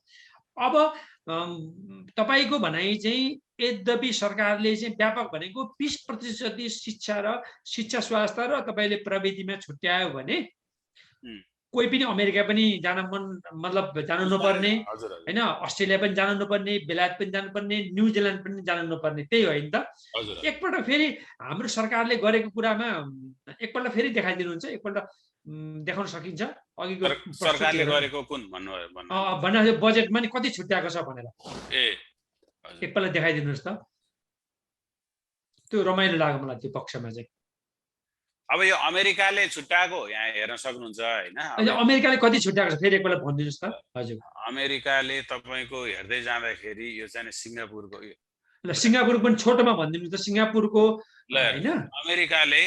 अमेरिकाले छुट्याएको बजेट छ तपाईको हेर्दै जानु भने 2012 देखि हेर्दै जानु भने बढ्दै गएको छ। हजुर बढ्दै गएको छ। हजुर 2075 बिलियन डलर भनेको अलमोस्ट तपाईको $250 ट्रिलियन भयो। हजुर हजुर ल हेर्नुस् है। तर यो मैले चाहिँ लेटेस्ट अर्को चाहिँ एउटा न्यूज के पत्ता लगाएँ भने 2000 यो चाहिँ अब अहिले कोभिडको केसमा चाहिँ यो बिजनेसहरु यो US spending on technology service and staff सबै गर्दाखेरि $1.94 ट्रिलियन। ल हेर्नुस् है, अलमोस्ट यो $250 ट्रिलियन भयो। त्यो चाहिँ प्रविधिमा गरे अमेरिकाले 2000 बिलियन भनेको त 2 ट्रिलियन भएन र? हजुर हैन, हो त्यति नै लेखेको छ। 2075 भनेको त अलमोस्ट 2 ट्रिलियन भयो। हजुर त्यो ल हेर्नुस् त अलमोस्ट 2 खरब डलर। हजुर ल हेर्नुस् त अलमोस्ट तपाईको चाहिने 0.5% चाहिने सबै टेक्नोलोजी इनोभेसन, त्यो इन्टिग्रेसन, किनभने अब जस्तो म नासामै काम गर्दाखेरि पनि अलमोस्ट टोटल $18 बिलियन को बजेटमा तपाईँको $8-9 बिलियन त टेक्नोलोजी मै तपाईँको खर्च हुन्थ्यो, किनभने सबै टेक्नोलोजीले चलाउँथ्यो हैन। अघि रामरजी सिङ्गापुरको भन्नुभयो नि, सिङ्गापुरको देखाउनु। सिङ्गापुरको यस्तो छ हेर्नु, सिङ्गापुरको यो भएको स्विजरल्यान्डको पनि हैन। हजुर, स्विजरल्यान्डले टोटल जीडीपी को उनीहरूको जीडीपी को ग्रोथ एकदम हाई छ हैन। हजुर, जीडीपी को $800 बिलियन इयरली यो 2021 को छ, र यसमा चाहिँ $25 बिलियन रिसर्च एन्ड डेभलपमेन्ट मा उनीहरूले लगाएको हुन्छ। अब लगानी छ हैन। अब नेपालको टोटल जीडीपी छ 33 बिलियन, तर नेपालको एक्सपेन्स कति छ भन्नुहुन्छ भने वर्षको तपाईको $14 बिलियन छ है। अब हाम्रो टेक्नोलोजीमा इन्भेस्टमेन्ट भनेको के, अब जस्तो सिङ्गापुरको हेर्दाखेरि अब $19 बिलियन वहाँ रिसर्च एन्ड डेभलपमेन्टमा खर्च, यो हेर्दाखेरि तपाईहरुले वेयर फन्ड्स विल गो भनेको छ, सबै रिसर्च इनोभेसन टेक्नोलोजी। अब जम्मा तपाईको 5 मिलियन पपुलेसन भएको देश हो त्यो, जम्मा 5 मिलियन के 50 लाख भएको देशमा त्यति सिङ्गापुरले गरेर टिका ल हेर्नु। सिङ्गापुरको हेर्नुस् बजेट, एजुकेसनकै बजेट हेर्नु सिङ्गापुरको 2019 कै $12 बिलियन छ। उनीहरूको एजुकेसनमै 12 बिलियन, र सिङ्गापुरको इयरली बजेट $100 बिलियन हो इयरली बजेट। अलमोस्ट 12% त उनीहरूले एजुकेसनमा लगाएका छन्। ल हेर्नु भनेपछि अब नेपालमा आउँदा नेपालको आइदिनुहोस् त रामरीजी। हजुर, तपाईले भन्नुभयो नेपालको बजेटको छुट्याएको कुरामा एकपल्ट। अब नेपालको हेर्दाखेरि यहाँ छ, ल हेर्नुस्, साइन्स एन्ड टेक्नोलोजी भनेको छ हैन। Science and technology will be developed for building a modern state and knowledge based competitive and advance economy. I have allocated $1.25 billion, $1.25 billion for the commitment of academic प्रोग्रामको लागि 1.25 billion, त्यो त ठिक छ। तर I have allocated $171.71 billion for the implementation of program under the ministry of education, science and technology. तर यहाँ जब क्रिएसनको कुरा कहीँ पनि भनिएको छैन, बुझ्नु, कुनै पनि हेर्नु यहाँ जब क्रिएसन छैन। $171 बिलियन भन्ने बित्तिकै टोटल देशको बजेट भनेको $14 बिलियन हो। अहिलेको 2018 को सबैभन्दा लार्जेस्ट भन्ने छ नि। $14 बिलियन मा 171 बिलियन नेपाली रुपिज है, नेपाली रुपिज है, फेरि यो रुपिज, यो भनेको क्याल्कुलेट गर्दाखेरि $143 मिलियन आउँछ क्याल्कुलेसन गर्दा। र तपाईको $14 बिलियन भनेको 14,000 मिलियन हो नि त विजय महोदय। हजुर हजुर हजुर, 14,000 मिलियन को $143 मिलियन भनेको कति हो त? बिलो 1% भनेपछि हैन। यो चालले, पछुवाको तालले हैन हिसाब गर्यो भने चाहिँ हैन, हामी कहिले पनि जान्दैनौँ। अब यो कुरा अब हामीले हो, अब कसरी हामीले सम्झाउन सक्छौँ? नेपालमा पहिला मेन्टोरिङको आवश्यक छ। तपाई हामीले नेपालमा गएर मेन्टोरिङ गर्नुपर्छ, प्रशिक्षण दिनुपर्छ आफ्नो क्षेत्रबाट। विजयजी तपाईले पनि आफ्नो क्षेत्रबाट यहाँ सिकेको कुरालाई एउटा चाहिँ तपाईको चाहिँ एउटा भनौँ न एउटा राम्रो फर्मेटमा एउटा प्रेजेन्टेबल रूपले तपाईको प्रेजेन्ट गर्नु आवश्यक छ नेपालमा। हजुर हजुर, प्रतापजी यहाँ मैले यहाँलाई एकैचोटि रोके, मेरो मात्रै क्षेत्र हैन, सबैले अब तपाईको सबैले आफ्नो क्षेत्रबाट यो संसारको विकास यसरी भएको छ है। अब हामीले यसरी विकास गर्नुपर्छ, जस्तो हामीले मार्केटिङमा यसरी विकास गर्नुपर्छ, जस्तो हामीले तपाईको रिटेल बिजनेसमा यसरी विकास गर्नुपर्छ, टेक्नोलोजीमा यसरी विकास गर्नुपर्छ, हेल्थ केयर सेक्टरमा यसरी विकास गर्नुपर्छ भनेर यी कुराहरूलाई मेटेरियलाइज गरेर बुझ्नुभयो नि के तपाईले हामीले यहाँबाट रिसर्च बेस हामीले प्रेजेन्टेसन दिनु आवश्यक छ। हजुर, अब रामरीजी अब अस्ति हजुर धन्यवाद। हजुर, हामी गफ मात्रै गर्ने, देशै विकास भएन भन्ने, यो भएन भन्ने, ऊ भएन भन्ने, तर आफूले कुनै पनि इनपुट विकासका इनपुटहरू दिएन। यहाँ हेर्नुस्, यहाँ इलेक्सनको तपाईको चाहिँ एजेन्डाजहरू के हुन्छ भन्नु त? जो बाइडेनले त्यसै सस्टेनेबल इनर्जीको कुरा गर्दैन नि। सस्टेनेबल इनर्जीको कुरा गर्दाखेरि त्यो भित्र के हो त? त्यो सस्टेनेबल इनर्जी भित्र के कुराहरू छन् त? उसले गरे जो बाइडेनले 10 मिलियन चाहिँ 2 मिलियन जब चाहिँ हामीले सस्टेनेबल इनर्जीमा चाहिँ व्यापक अहिले इन्फ्रास्ट्रक्चरमा इन्भेस्टमेन्ट गरेर हामीले चाहिँ क्रिएट गर्न सक्छौँ भन्ने कुरा त्यसै बोला हुँदैन। भयो हजुर। तपाईँ हामीले के हुन्छ नि, उहाँ प्रतिनिधिज्यूहरू आउनुहुन्छ, उहाँले खालि 7 साल र 17 साल बिपी, मार्क्सवाद, लेनिनवाद, साम्यवाद यो विचारका मात्रै कुराहरू पोखिन्छ, व्यक्त गरिन्छ। न उहाँहरूले कहिले जब क्रिएटको कुरा गर्नुहुन्छ, न उहाँहरूले कहिले इन्सुरेन्सको कुरा गर्नुहुन्छ, न उहाँहरूले कहिले किसानले चाहिँ यति आम्दानी गर्ने। अब यो कुरामा डाइभर्ट गराउनु पर्यो क्या हामीले, हामीले गर्ने हो कि। अब भनेपछि तपाईँको भने जस्तो सबैभन्दा प्राथमिकता, पहिलो प्राथमिकता भनेको प्रविधिमा होइन, भनेको टेक्नोलोजीमा, प्रविधिमा, शिक्षामा, स्वास्थ्यमा चाहिँ पहिलोसम्म चाहिँ प्रविधिमा जति विकास गर्यो त्यति उन्नति हुन्छ। जस्तो तपाईँले अघि भन्नुभयो नि होइन, बिल क्लिन्टनको पालादेखि सुरुवात भएको त्यो कुराहरू। 5 मिलियन पपुलेसन भएको सिङ्गापुर कहाँ पुगिसक्यो? कहाँबाट कहाँ पुगिसक्यो? 7 मिलियन पपुलेसन भएको तपाईँको स्विजरल्यान्डको आजको चाहिँ नि तपाईँको जीडीपी ग्रोथ $800 बिलियन इयर छ। टेक्नोलोजीमा 7 मिलियन पपुलेसन भएको देशले तपाईँको $25 बिलियन टेक्नोलोजीमा इन्भेस्टमेन्ट गर्छ।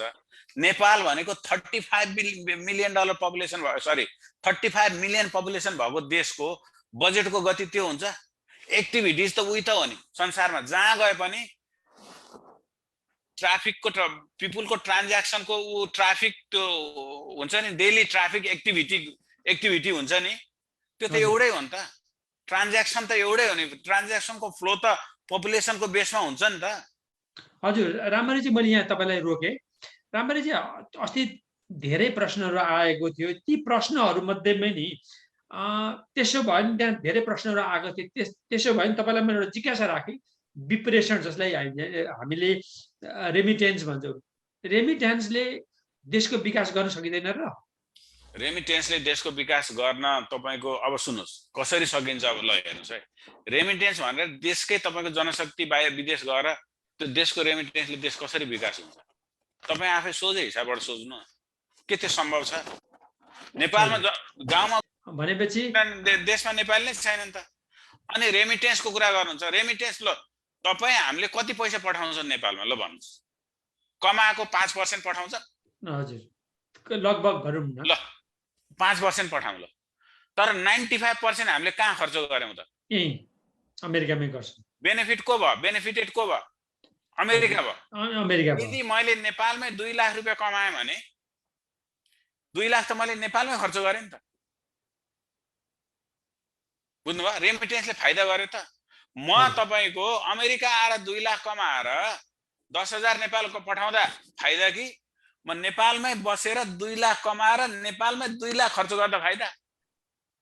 अर्थात् नेपालमै 1,50,000 खर्च गर्दा फाइदा। नेपालमै 1,50,000 गरेर फाइदा। अनि एउटा कुरा त्यो, अर्को कुरो रेमिटेन्स भनेको विदेश पलायनले नेपालका युवा शक्तिलाई कुलतमा फसाएको छ। हेर्नुहोस् नेपालमा जान त अहिले युवाहरू कोहीका हरिया कपाल छन्, कोहीका पहेँला कपाल छन्, कोहीका जिउभरि ट्याटु छन्, पुरै तपाईँको चाहिने ड्रगमा के अरे एडिक्सन भएका छन्। ल हेर्नु के त्यसले फाइदा गर्यो? अनि विदेश पलायन भएर रेमिटेन्सले गर्दाखेरि इन्फ्लेसन बढाएको छ नेपालमा, महँगी। तपाईँ हामी नेपाल जाँदाखेरि पैसा खर्च गर्न डराउँछौँ र? सर्टको कसैले 5,000 भनिदियो भने 6,000 तिर्दिन्छ। बुझ्नुभयो? अस्ति कपाल काट्ने, मेरो आफ्नै उदाहरण दिन्छु। अस्ति कपाल काट्ने बेलामा एकजना साथी अमेरिकाबाटै जानुभएको थियो। अमेरिकामा कपाल काटेको कति? $15। त्यहाँ कपाल काटेको कति? तपाईँको 200 रुपियाँ। अनि उहाँले, मैले के गरेँ भने म एकदम, उहाँले त्यो अमेरिकाको कुरा गरिदिनु भयो, त्यत्तिकै म के अरे एकदम भनौँ न तपाईँको एकदम खुसी भएर, अर्थात् म एक्साइटेड भएर मैले 1,500 रुपियाँ दिएँ कि अमेरिकाकै भाउमा कपाल काटेको पैसा दिएँ। भनेपछि के गर्यौँ भने महँगी पनि हामीले बढायौँ के? महँगी बढा, हजुर हैन? अनि हाम्रो सन्तति पनि बिग्रेर गएका छन्, कुलतमा फसेका छन्, प्यारेन्ट्सको अन्डर कन्ट्रोलमा नभएपछि। भनेपछि विदेशमा गएको कमाएको सम्पत्तिको तपाईको अलमोस्ट सर्वस्व हरण त्यही देशले गरेको छ। भनेपछि माता पिताले चाहिँ हैन चाबुक भन्छ नि, अलि लगाम चाहिँ हैन, यता बस्दा पनि उताका छोराछोरी सन्तानलाई चाहिँ लगाम लगाउनु पर्ने। अनि सुन्नुस्, अर्को कुरा यसमा म भन्छु, यो मैले भन्दै पनि आएको छु, हामी विदेश बसेर हामीले देशमा नेपालमा केमा लगानी गर्छौँ? तपाईलाई नै सोधेको थिएँ मैले पहिले। हजुर, लगानी हाम्रो के? घडेरी किन्ने। घडेरी किन्ने, हजुर। हाम्रो लगानी नै घडेरी किन्ने र घर बनाउने हो। हजुर, यहाँ त तपाईको घरको भ्यालु एप्रिसिएसन भएर जान्छ। नेपालमा डिप्रिसिएसन हुँदो रहेछ, घर बनाएपछि ठ्याक्कै गाडी किने जस्तै रहेछ अमेरिकामा, घरको भ्यालु घटिहाल्यो। घटिहाल्ने। यहाँ चाहिँ घर बढ्दै जान्छ होइन, घट्दै जान्छ। नेपालमा चाहिँ घर चाहिँ घट्दै जाने, घरको भाउ घट्दै जाने। र त्यो भनेको अनप्रोडक्टिभ काम भयो।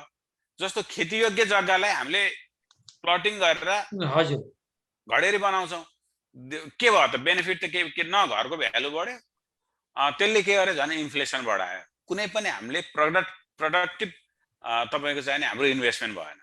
हजुर राम्रोजी, मैले अब सर्ट टर्मको लागि ठिक छ, सर्ट टर्मको लागि अहिलेसम्म जे भइरहेछ, अब 8 खर्ब रुपियाँ चाहिँ विदेशको रेमिटेन्स आयो भन्ने कुरा छ, तर हामीले लङ टर्म चाहिँ इट्स नट अ सोल्युसन होइन। त्यो भनेपछि विप्रेषणले मात्रै होइन देशको मेरुदण्ड हो, आर्थिक पक्षलाई यसले राम्रो बनाउँछ भनेर हामीले त्यसमा मात्रै भर पर्नु पर्यो भने होइन भोलिको दिनमा डुब्ने सम्भावना हुन्छ। त्यसलाई भर पर्नु पर्दैन। अब हामीले के छ नि भन्ने एउटा कुरा विजयजी, यही कुरा अब प्रत्येक नेपालीहरूलाई हामीले यो कुराको जानकारी दिनुपर्छ। देश यसरी विकास हुन्छ भन्ने कुराको प्रशिक्षण दिएर भोलि उनीहरूले ओहो देश त यसरी विकास हुँदो रहेछ, यो हिसाबले लगानी गर्न पर्ने रहेछ भन्ने मानसिकताको जबसम्म डेभलप हुन्छ नि, तब उनीहरूले सक्षम जनप्रतिनिधिलाई मात्र उनीहरूले चाहिँ चुनेर पठाउँछ। राम्ररी, मैले अब यहाँलाई रोकेँ। जस्तै तपाईँले अघि भन्नुभयो होइन, विगतमा पनि 2 महिना अगाडि पनि राम्रो कुराहरू प्रस्तुत गर्नुभयो। धेरै राम्रो 10 लाखले तपाईँको त्यो भित्र खोतलेर त्यसको हेरे पनि कुराहरू होइन, पटक पटक सुने पनि मान्छेले। भनेपछि अब तपाईँले भनेका प्रस्तुत गरेका होइन, तपाईँले प्रस्तुति गरेका तथ्याङ्कहरू चाहिँ कार्यान्वयन पक्षमा ल्याउन कतिसम्म छ एकपटक ती दर्शकहरूलाई पनि भनिदिनु पर्यो, हाम्रो अहिले प्रत्यक्ष प्रसारण हेर्ने दर्शकहरूलाई पनि भनिदिनु पर्यो। अब कार्यान्वयन पक्षमा ल्याउन सम्भव छ। सम्भवको लागि अब पहिलो कुरो सबैले यो कुरा बुझाउनु जरुरी छ। हेर्नुस् हजुर, पहिले चाहिँ उत्प्रेरणा मस्तिष्क पखाल्नु पर्यो है त राम्ररी चाहिँ प्रशिक्षण दिनु आवश्यक छ। ल है यसरी विकास, जबसम्म यो प्रशिक्षण भनेको हाम्रो फर्स्ट स्टेप हो के, जस्तो कार्यकर्तालाई, जनप्रतिनिधिहरूलाई, जनताहरूलाई राम्रो हिसाबबाट बुझ्ने गरेर प्रशिक्षण दिउँ पहिला। जबसम्म प्रशिक्षण एकैचोटि मैले 2 लाख रुपियाँ भन्ने बित्तिकै त्यहाँ चाहिँ मान्छे हार्ट एट्याक होला जस्तो हुन्छ मान्छेहरूलाई होइन। त्यो त कति पनि भयो, हे कहाँ हुन्छ यस्तो कुरा भन्ने पनि ठुल्ठुले विद्वानहरूले, ठुल्ठुले राजनेताहरूले पनि भने। तर अब यो कुराहरूलाई हामीले सम्झाएर, यो कुराहरूलाई विश्वको मानचित्रलाई, वस्तुस्थितिलाई देखाएर संसारले यसरी फड्को मारेको छ भने अब हामी नेपालले पनि यसरी फड्को मार्न पर्छ भनेर हामीले निस्वार्थ भावनाले गर्नु पर्यो कि। हामी के छ भने खालि हामीले बिजनेस पोइन्ट अफ भ्यूबाट मात्र अहिले हेर्न पर्छ जस्तो लाग्दैन। खालि हामी जे पनि गर्छौँ नेपालमा लगानी गर्ने आफू कसरी बेनिफिटेड हुने, देशभन्दा पनि आफूले कसरी पैसा सम्पत्ति कुम्ल्याउने भन्ने मात्रै हामी सोध्छ के। बुझ्नु भने कि आफूले कसरी कमाउने के, त्यो माइन्डसेटलाई पहिला चेन्ज गरौँ कि। त्यो नै भइरहेको छैन क्या पहिलो कुरा। यहाँबाट पनि मान्छेहरू जानुहुन्छ नेपालमा बिजनेस गरौँ, नेपालमै तपाईँको गरिब देशमा चाहिँ लगानी गरेर चाहिँ त्यहाँ लाखौँ रुपियाँ चार्ज गरेर ओभर चार्ज गरेर जनताहरूलाई चाहिँ अनि कमाउँ भन्ने त्यो सोचलाई परिवर्तन गराउनु पहिला प्लिज। सबैलाई भन्छु पहिला देशलाई बचाउँ के। हजुर देशलाई बचाउनको लागि विदेश जाने मेन पावरको फ्लोलाई चाहिँ हामीले रिड्युस गर्नु पर्यो। त्यो भनेकै देशमा म्यासिभली टेक्नोलोजीमा लगानी हो, प्राइभेट सेक्टरमा होइन। फेरि म नेपालमा ठुलो जबसम्म गभर्मेन्ट स्ट्रङ हुन सक्दैन, जबसम्म गभर्मेन्टको स्ट्रङ प्रेजेन्स हुँदैन टेक्नोलोजीमा म्यासिभली इन्भेस्टमेन्ट गरेर, म्यासिभली डिजिटाइजेसन गभर्मेन्टमा हुँदैन, जबसम्म गभर्मेन्ट इट्सेल्फै तपाईँको चाहिँ थाउजन्ड्स अफ मिलियन्स अफ चाहिँ टेक्नोलोजीमा जब क्रिएट गर्दैन, त्यो प्राइभेट सेक्टरले मात्र केही पनि गर्दैन। किनभने हर विकसित देशका प्राइभेट सेक्टरहरू गभर्मेन्टको प्रोजेक्टमा डिपेन्ड हुन्छ के। जस्तै उदाहरणको लागि होइन, मैले उदाहरणको लागि मात्रै तपाईँले भनेको ठिक गर्नुभयो होइन। मेरो भाइ जसले हामीलाई अमेरिका बोलायो, ऊ भाइ चाहिँ नर्थर्प ग्रुममा काम गर्छ होइन।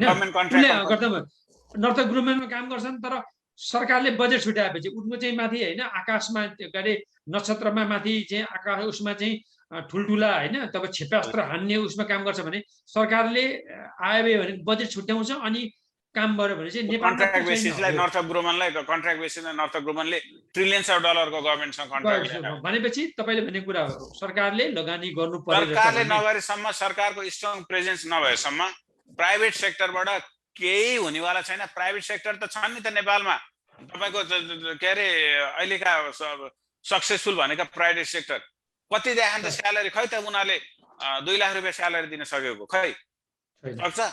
गभर्मेन्टमा तपाईँको पुरा तपाईँको जाने अन्डर टेबल जाने तपाईँको काम हुन्छ साइबर सेक्युरिटीमा पनि। त्यही भएर त नेपाल नम्बर 1 छ, अहिले पनि नम्बर 1 नै होला। तपाईँले जानुभन्दा अगाडि भनेपछि एकपल्ट दर्शक महानुभावहरू हैन, सुरक्षाको दृष्टिकोणले साइबर सेक्युरिटी भनेको साङ्गठिक सुरक्षा भनेको, नेपालीमा साङ्गठिक भन्छ, साङ्गठिक सुरक्षा भनेको सबभन्दा खतरा हैन, आक्रमण जतिखेर पनि हुन सक्ने भन्ने कुरा एकपल्ट देखाइदिनुस् त पनि। ल हेर्नुस् है, अझै पनि नेपाल नम्बर 1 छ। अस्ति तपाईँलाई देखाउँदा 2 महिना अगाडि पनि नम्बर 1 थियो, अहिले पनि नम्बर 1 भनेको चाहिँ यो राम्रोमा हो कि नराम्रोमा, केमा? नराम्रोमा। ल हेर्नुस्, राम्रोमा भयो त कठिन, यसलाई यो उसलाई उ गर्नु पर्यो यहाँबाट तपाईँ। हजुर, भनेपछि लाइभ साइबर थ्रेट म्यापमा चाहिँ साइबर थ्रेट तपाईको लाइभ आइरहेछ यहाँ, हेर्नुस् है। हजुर, अब यहाँ के छ भन्नुहुन्छ भने साइबर थ्रेट भनेको यो चाहिँ नि तपाईको भनौँ न, अब जस्तो हामीले त भाइरस भनेर बुझ्छौँ नि त। हजुर हजुर, प्रोग्राम्स, यस्ता प्रोग्राम्सहरू हुन्छ, त्यसले हर सिस्टमलाई एक्सप्लोइट गरिदिन्छ के, कम्प्रोमाइज गरिदिन्छ के। त्यस्ता प्रोग्रामहरू चाहिँ तपाईको विभिन्न जहाँ चाहिँ भनरेबल हुन्छ एरियाहरू, एकदम रिस्की एरिया हुन्छ, जहाँ राम्रोसँग कन्फिगरेसन राम्रो हुँदैन, जहाँ विक कन्फिगरेसन हुन्छ, जहाँ चाहिँ त्यहाँका स्किल मेन पावरले काम गरेको नगरेको ठाउँमै तपाईको कमजोर पक्षहरू जहाँ हुन्छ। नेपाल सबैभन्दा बढी भनरेबल, सबैभन्दा 1 नम्बर कमजोर छ भनेर देखाएको के। भनेपछि कुनै पनि समयमा जस्तै ल हेर्नुस्, यो चेक पोइन्ट फायरवाल भनेर हेर्नुस्, संसारकै नम्बर 1 सिक्युरिटी एप्लायन्स डिभाइस हो के यो। यो भनेको 1 नम्बर मोस्ट एक्सपेन्सिभ हो। मोस्ट अफ द कम्पनीले यो चाहिँ डिफेन्सको लागि, साइबर सेक्युरिटी डिफेन्सको लागि यो प्रयोग गर्छ के। भने चेक पोइन्ट हैन त, चेक पोइन्ट फायरवाल। ल हेर्नुस्, अब नेपाल कुन क्षेत्र भनरेबल छ त, कुन क्षेत्र हेर्दाखेरि अहिले पनि हेर्नुस्, ब्याङ्किङ नम्बर सबैभन्दा ब्याङ्किङ छ 14%ले। ल हेर्नुस्, कम्प्युटरहरू बटनेटले यति इन्फेक्टेड छन् कि 23%ले टोटल युज गरेको 23%ले चाहिँ तिनीहरू त्यो ह्याकरको कन्ट्रोलमा छन् के। त्यो ह्याकरले जे पनि गर्न सक्छ, जसरी नै एक्सेस गरेर जस्तो पनि डेटाहरू निकाल्न सक्छ। हजुर, राम्ररी चाहिँ एकछिन बाहिर आउँ त, यसलाई तपाईँ अलिकति कुरा त्यसमा पनि बताइदिनु त एकपल्ट। अस्ति यहाँ नि हैन, हजुर धन्यवाद राम्ररी। भनेपछि नेपाल कुनै पनि बेला 91 मिलियन टाइम चाहिँ साइबर एट्याकको एटेम्प्ट भयो के। यो एटेम्प्ट हो कि सबै भने प्रयास गरिएको हैन, आक्रमण गर्ने प्रयास तर सफल भयो। 91 मिलियन भनेको कति करोड भयो भन्नु त? 9 करोड 16,43,395 पटक। 24 आवर नै हैन हजुर, 24 आवरमा त कति हुन्छ? ल हेर्नुस् त, अब तपाईको हाम्रो कन्डिसन यो छ भनेपछि हामी टेक्नोलोजीमा सबैभन्दा, संसारको सबैभन्दा नम्बर 1 भनरेबल पोजिसनमा छ। भनेपछि कुनै पनि राम्ररी चाहिँ एकछिन बाहिर आउनु त। हाम्रो इन्फ्रास्ट्रक्चर सेक्युर छैन। कुनै पनि बेला तपाईको कुनै पनि ठाउँमा कुनै पनि चिज, नेपालमा कुनै पनि सेक्टर ह्याक भयो भने सरप्राइज हुनुपर्ने कुनै कारणै छैन भन्ने कुरा हो। भनेपछि ऱ्यान्समवेयरै बढेछ। हेर्नु, ऱ्यान्समवेयर भनेको अब अहिले त्यत्रो तपाईको कोलोनियल पाइपलाइनमा अमेरिकाको यहाँ ऱ्यान्समवेयर एट्याक भएर ग्यासै बन्द भयो भने त पेट्रोलै पाइएन, बन्द भयो। हजुर, त्यसपछि अर्को पनि बन्द भयो। हजुर, अर्को नेपालमा ऱ्यान्समवेयर तपाईको कति बढेछ कि, अस्ति यत्रो थिएन, हेर्नुस् 14%ले बढिसकेछ। त्यहाँ पनि आक्रमण गरिरहेछ। भनेपछि तपाईको ल्यापटप भयो। एक दिन एउटा सेसन ऱ्यान्समवेयरकै बारेमा पनि दिन सक्छु म तपाईहरुलाई, यो बटनेट, यो ऱ्यान्समवेयर, यो के हो भनेर के, यसले कसरी एट्याक गर्छ भनेर। तपाईको यो ऱ्यान्समवेयर भनेको तपाईको ल्यापटप अहिले चलाइरहनु भएको छ नि, कुनै पनि लिङ्कमा क्लिक गर्नु भएर युजुअली के हुन्छ भने हामी एडमिनिस्ट्रेटिभ प्रिभिलेजमा लगइन गरिरहेको हुन्छौँ के। तपाईको चाहिँ एडमिनिस्ट्रेटर भनेको फुल एक्सेस हुन्छ के कम्प्युटरमा। हजुर हजुर, क्लिक गर्ने बित्तिकै झ्यापै इन्स्टल भइहाल्छ के त्यो। यसमा एउटा लिमिटेड हुन्छ, एउटा एडमिनिस्ट्रेटिभ हुन्छ के। जहिले पनि हामीले लिमिटेड एकाउन्टबाट हामी कम्प्युटरमा छिर्न पर्छ। तर हामी युजुअली तपाईको 95% चाहिँ एडमिनिस्ट्रेटिभ एकाउन्टबाट छिरेका हुन्छन्, त्यो चाहिँ ज्ञानको अभावले गर्दाखेरि। हजुर हजुर, र छिर्ने बित्तिकै जब ऱ्यान्समवेयरले एट्याक गर्छ, त्यो क्लिक गर्छौँ हामीले, गर्ने बित्तिकै तपाईको हार्ड ड्राइभलाई नै इन्क्रिप्ट गरिदिन्छ क्या, लक गरिदिन्छ। अब तपाईँले ऱ्यान्सम तिर्न पर्यो कि, पैसा यति पैसा तिरिस भने मात्रै तपाईको कम्प्युटर अनलक हुन्छ, डेटा लस हुँदैन, नत्र भने के अरे हामी चाहिँ नि तेरो डाटा पनि लस गरिदिन्छौँ भनेर डाटाको उनीहरूको कन्ट्रोलमा हुन्छ र तपाईँको हार्ड ड्राइभ खुल्दैन। हजुर हजुर धन्यवाद हजुर। अगाडि आउनु त गरे यसलाई एकछिन बन्द गरेर। हजुर हजुर तपाईँको यो सिचुएसनमा छ। हजुर धन्यवाद रामबारीजी। रामबारीजी अब हामी कार्यक्रमको अन्त्यमा आइसकेका पनि छौँ होइन। तपाईँले अस्ति भन्नुभयो नि होइन, के अरे टेक्सासको ह्युस्टनबाट पानी भित्रबाट न्युयोर्कमा आउँदाखेरि यहाँ हाकार पनि भयो भनेपछि 5 मिलियन 4 मिलियन भनेर उनीहरूले खास तोकेनन् भने त्यो ऱ्यान्सम भन्नेले नै गरेको पैसा चाहिँ त्यहाँ बुझाए होइन। अनि अर्को त्यो मासु काट्नेको पनि छ नि होइन, विश्वभरि गर्ने, अस्ट्रेलिया उता गर्ने त्यो पनि भयो भनेपछि होइन एट्याक हुन्छ होइन, एट्याक नहुने होइन, साइबर एट्याक हुन्छ। जस्तो तपाईँले ड्राइभ गर्नुहुन्छ भने एक्सिडेन्ट त हुने सम्भावना छ नि त, तर आफूले त्यसलाई म्याक्सिमम मिनिमाइज गरेर रुल्स प्रोटोकल्सहरूलाई फलो गरेर तपाईँ आफ्नो डेस्टिनेसनमा जाने हो।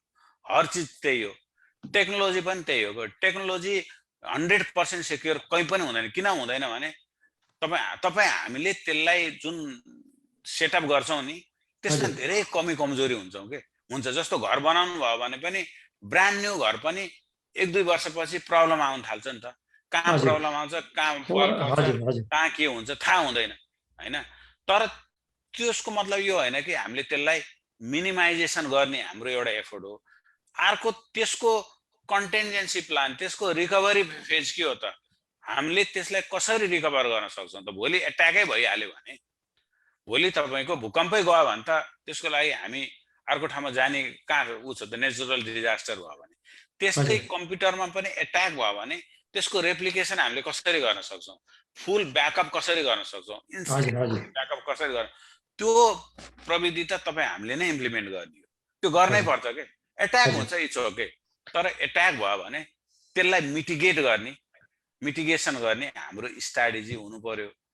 त्यो त के तपाईँको के अरे 0.001% बजेटले त त्यो भएन होइन, भएन। हजुर रामबारीजी, अब हामी अन्त्यमा कार्यक्रम छौँ, दुईवटा मात्रै भनिदिनु त। जस्तै तपाईँले अघि प्रस्तुत गर्दाखेरि नि तपाईँले नेपाललाई होइन शिक्षा भन्दा पनि प्रविधिमा, शिक्षामा, स्वास्थ्यमा होइन चाहिँ होइन तपाईँले सिङ्गापुर तुलना गर्नु, स्विजरल्यान्डको कुरा गर्नु, तपाईँले वास्तवमा हामीले त बङ्गलादेश, भुटान होइन, पाकिस्तान भनौँ न, अथवा श्रीलङ्कासँग गर्नुपर्ने होइन र? ल तपाईँलाई म भन्छु, जस्तो तपाईँले यही कुरामा पक्की घर बनाउनुहुन्छ भने, हजुर हजुर, हामीले त पक्की घर बनाउनु खोज्या हो नि त नेपाललाई। हजुर हजुर, नेपाललाई पक्की बनाउनु खोज्या, पक्की बनाउनु भने पर्यो भने त्यो पक्की घर को नक्सा हेरेर, त्यसको खर्चो हेरेर, त्यसको डिजाइन हेरेर, सबै चिज हेरेर नै हामीले बल्ल अनि त्यो अनुसारको बजेट छुट्याएर पक्की घर बनाउन सक्छौँ त। हजुर हजुर, थुप्रो खरले छाएको के अरे खरले छाएको घर हेरेर पक्की घर बनाउन त सक्दैन। सक्छौँ भन्नु त? सक्दैन। त्यो बजेटले नि सकिँदैन। हामी विकसित देशमा किन जान्छौँ त? तपाईँ हामी विकसित देशमा जान्छौँ, अध्ययन गर्न जान्छौँ, अनुभव लिन जान्छौँ। हामी किन आयौँ त अमेरिकामा? हामी किन गयौँ त के अरे युरोप? हामी साउथ अमेरिकातिर गयो नि हुन्थ्यो नि त, अफ्रिकातिर गयो नि हुन्थ्यो त, भुटान श्रीलङ्कातिरै गयो हुन्थ्यो। हामी जान सक्दैनौँ किनभने विकसित देशमा नै तपाईँ हामी सुरक्षित छौँ। विकसित देशको सम्पूर्ण डिजाइनलाई नै हामीले के अरे उ गर्ने हो नि त, एक्सेप्ट लिने हो नि त, हो कि भन्नु त? र त्यसकारण नेपाललाई सिङ्गापुर बनाउने भने विकास गर्ने, नेपालले विकास गर्न भन्नु, विकसित कुन छ त देश? सिङ्गापुर भन्छौँ हामी, स्विजरल्यान्ड भन्छौँ जति बेला पनि, मुखमै त्यही छ त।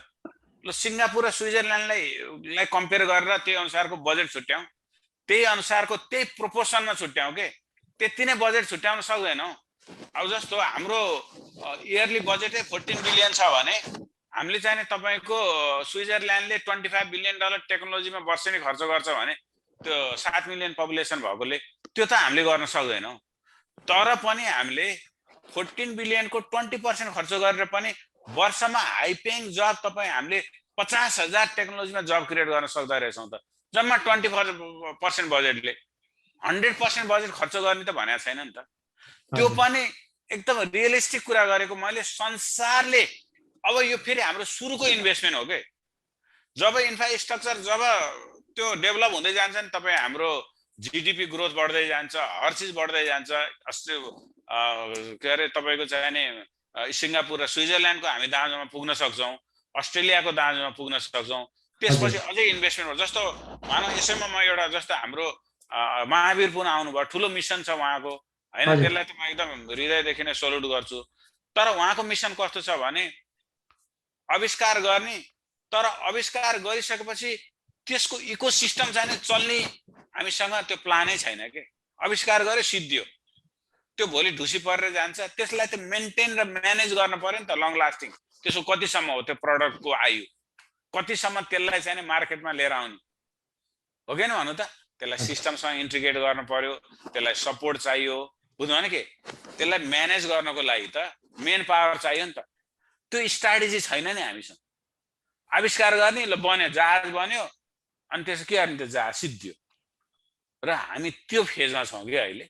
त्यस कारण मैले भनेको बङ्गलादेश, श्रीलङ्का, भुटानको तपाईँको चाहिने के अरे प्लान हेरेर नेपालको विकास गर्ने होइन। विकास गर्ने भने स्विजरल्यान्ड र सिङ्गापुरकै प्लान हेर्नु पर्यो। हजुर, भनेपछि तपाईँको भनाइ चाहिँ अथवा तपाईँको सार चाहिँ तात्पर्य के हो भने होइन, उडी चन्द्र होइन, हाम्रो महाकवि लक्ष्मीनाथ देवकोटाले भने जस्तै उडी चन्द्र होइन, चन्द्रमामा म जान्छु भने हो त्यो तपाईँको त्यो रकेट पनि त्यस्तै बनाउनु पर्यो नि त। भन्न खोजेको के भने जे कुरा पनि अलिकति बृहत सोच्नु र फराकिलो सोच्यो भने मात्रै हुन्छ होइन, सानो कुरामा चाहिँ नसोच्नु भन्ने तपाईँको तात्पर्य।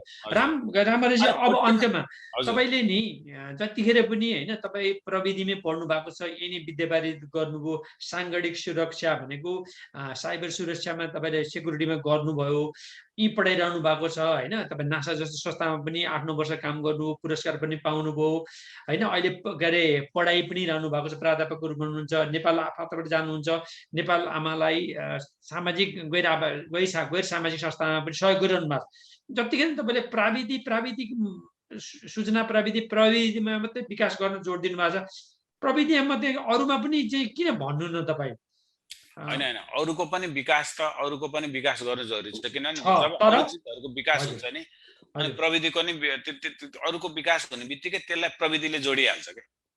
अरू क्षेत्रमा जस्तो कुनै पनि क्षेत्रलाई हामीले विकास गर्यो भने त्यसमा प्रविधि आइहाल्यो नि त, त्यसलाई प्रविधिले चलाउने हो नि त। हजुर, बुझ्नु भने के। अरू क्षेत्रको विकास नगर्ने भने होइन, पहिला सरकारका सम्पूर्ण संयन्त्रलाई डिजिटाइजेसन गर्नु पर्यो फुल्ली, बुझ्नुभयो। जब क्रिएट गर्नु पर्यो, जब क्रिएटको लागि नेपालमा सस्टेनेबल मेन पावरलाई नेपालमा सस्टेन हुने वातावरण बनाउनु पर्यो। नेपालमा क्षेत्रको विकास गर्ने तर मेन पावर चाहिँ विदेशी नै गरेर त काम गर्ने मान्छे नभएपछि त त्यहाँ $1 बिलियन टेक्नोलोजीमा इन्भेस्टमेन्ट गरे पनि कुनै अर्थ छ र? तपाईको हेलिकप्टर किन्नुहुन्छ तर पाइलटै छैन भने हेलिकप्टरको कुनै अर्थ छ?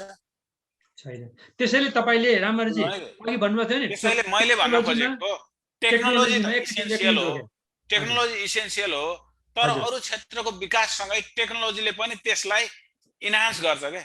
हजुर, तपाईलाई भन्नुभएको थियो नि प्रविधिमा सरकारको ठुलो लगानी भनेको व्यापक लगानी बिना विकास कहिल्यै सम्भव छैन। अनि बल्ल प्राइभेट सेक्टर पनि अगाडि स्ट्रङ हुँदै जान्छ, बल्ल प्राइभेट सेक्टर पनि फस्टाउँदै जान्छ के। भनेपछि सरकारमा लगानी गर्नु पर्यो, सरकारले राम्रो लगानी गर्यो भने मात्रै शिक्षामा लगानी गर्नु पर्यो, शिक्षामा लगानी गरेर राम्रो पढाउनु पर्यो, शिक्षकहरूलाई राम्रो स्यालेरी दिनु पर्यो।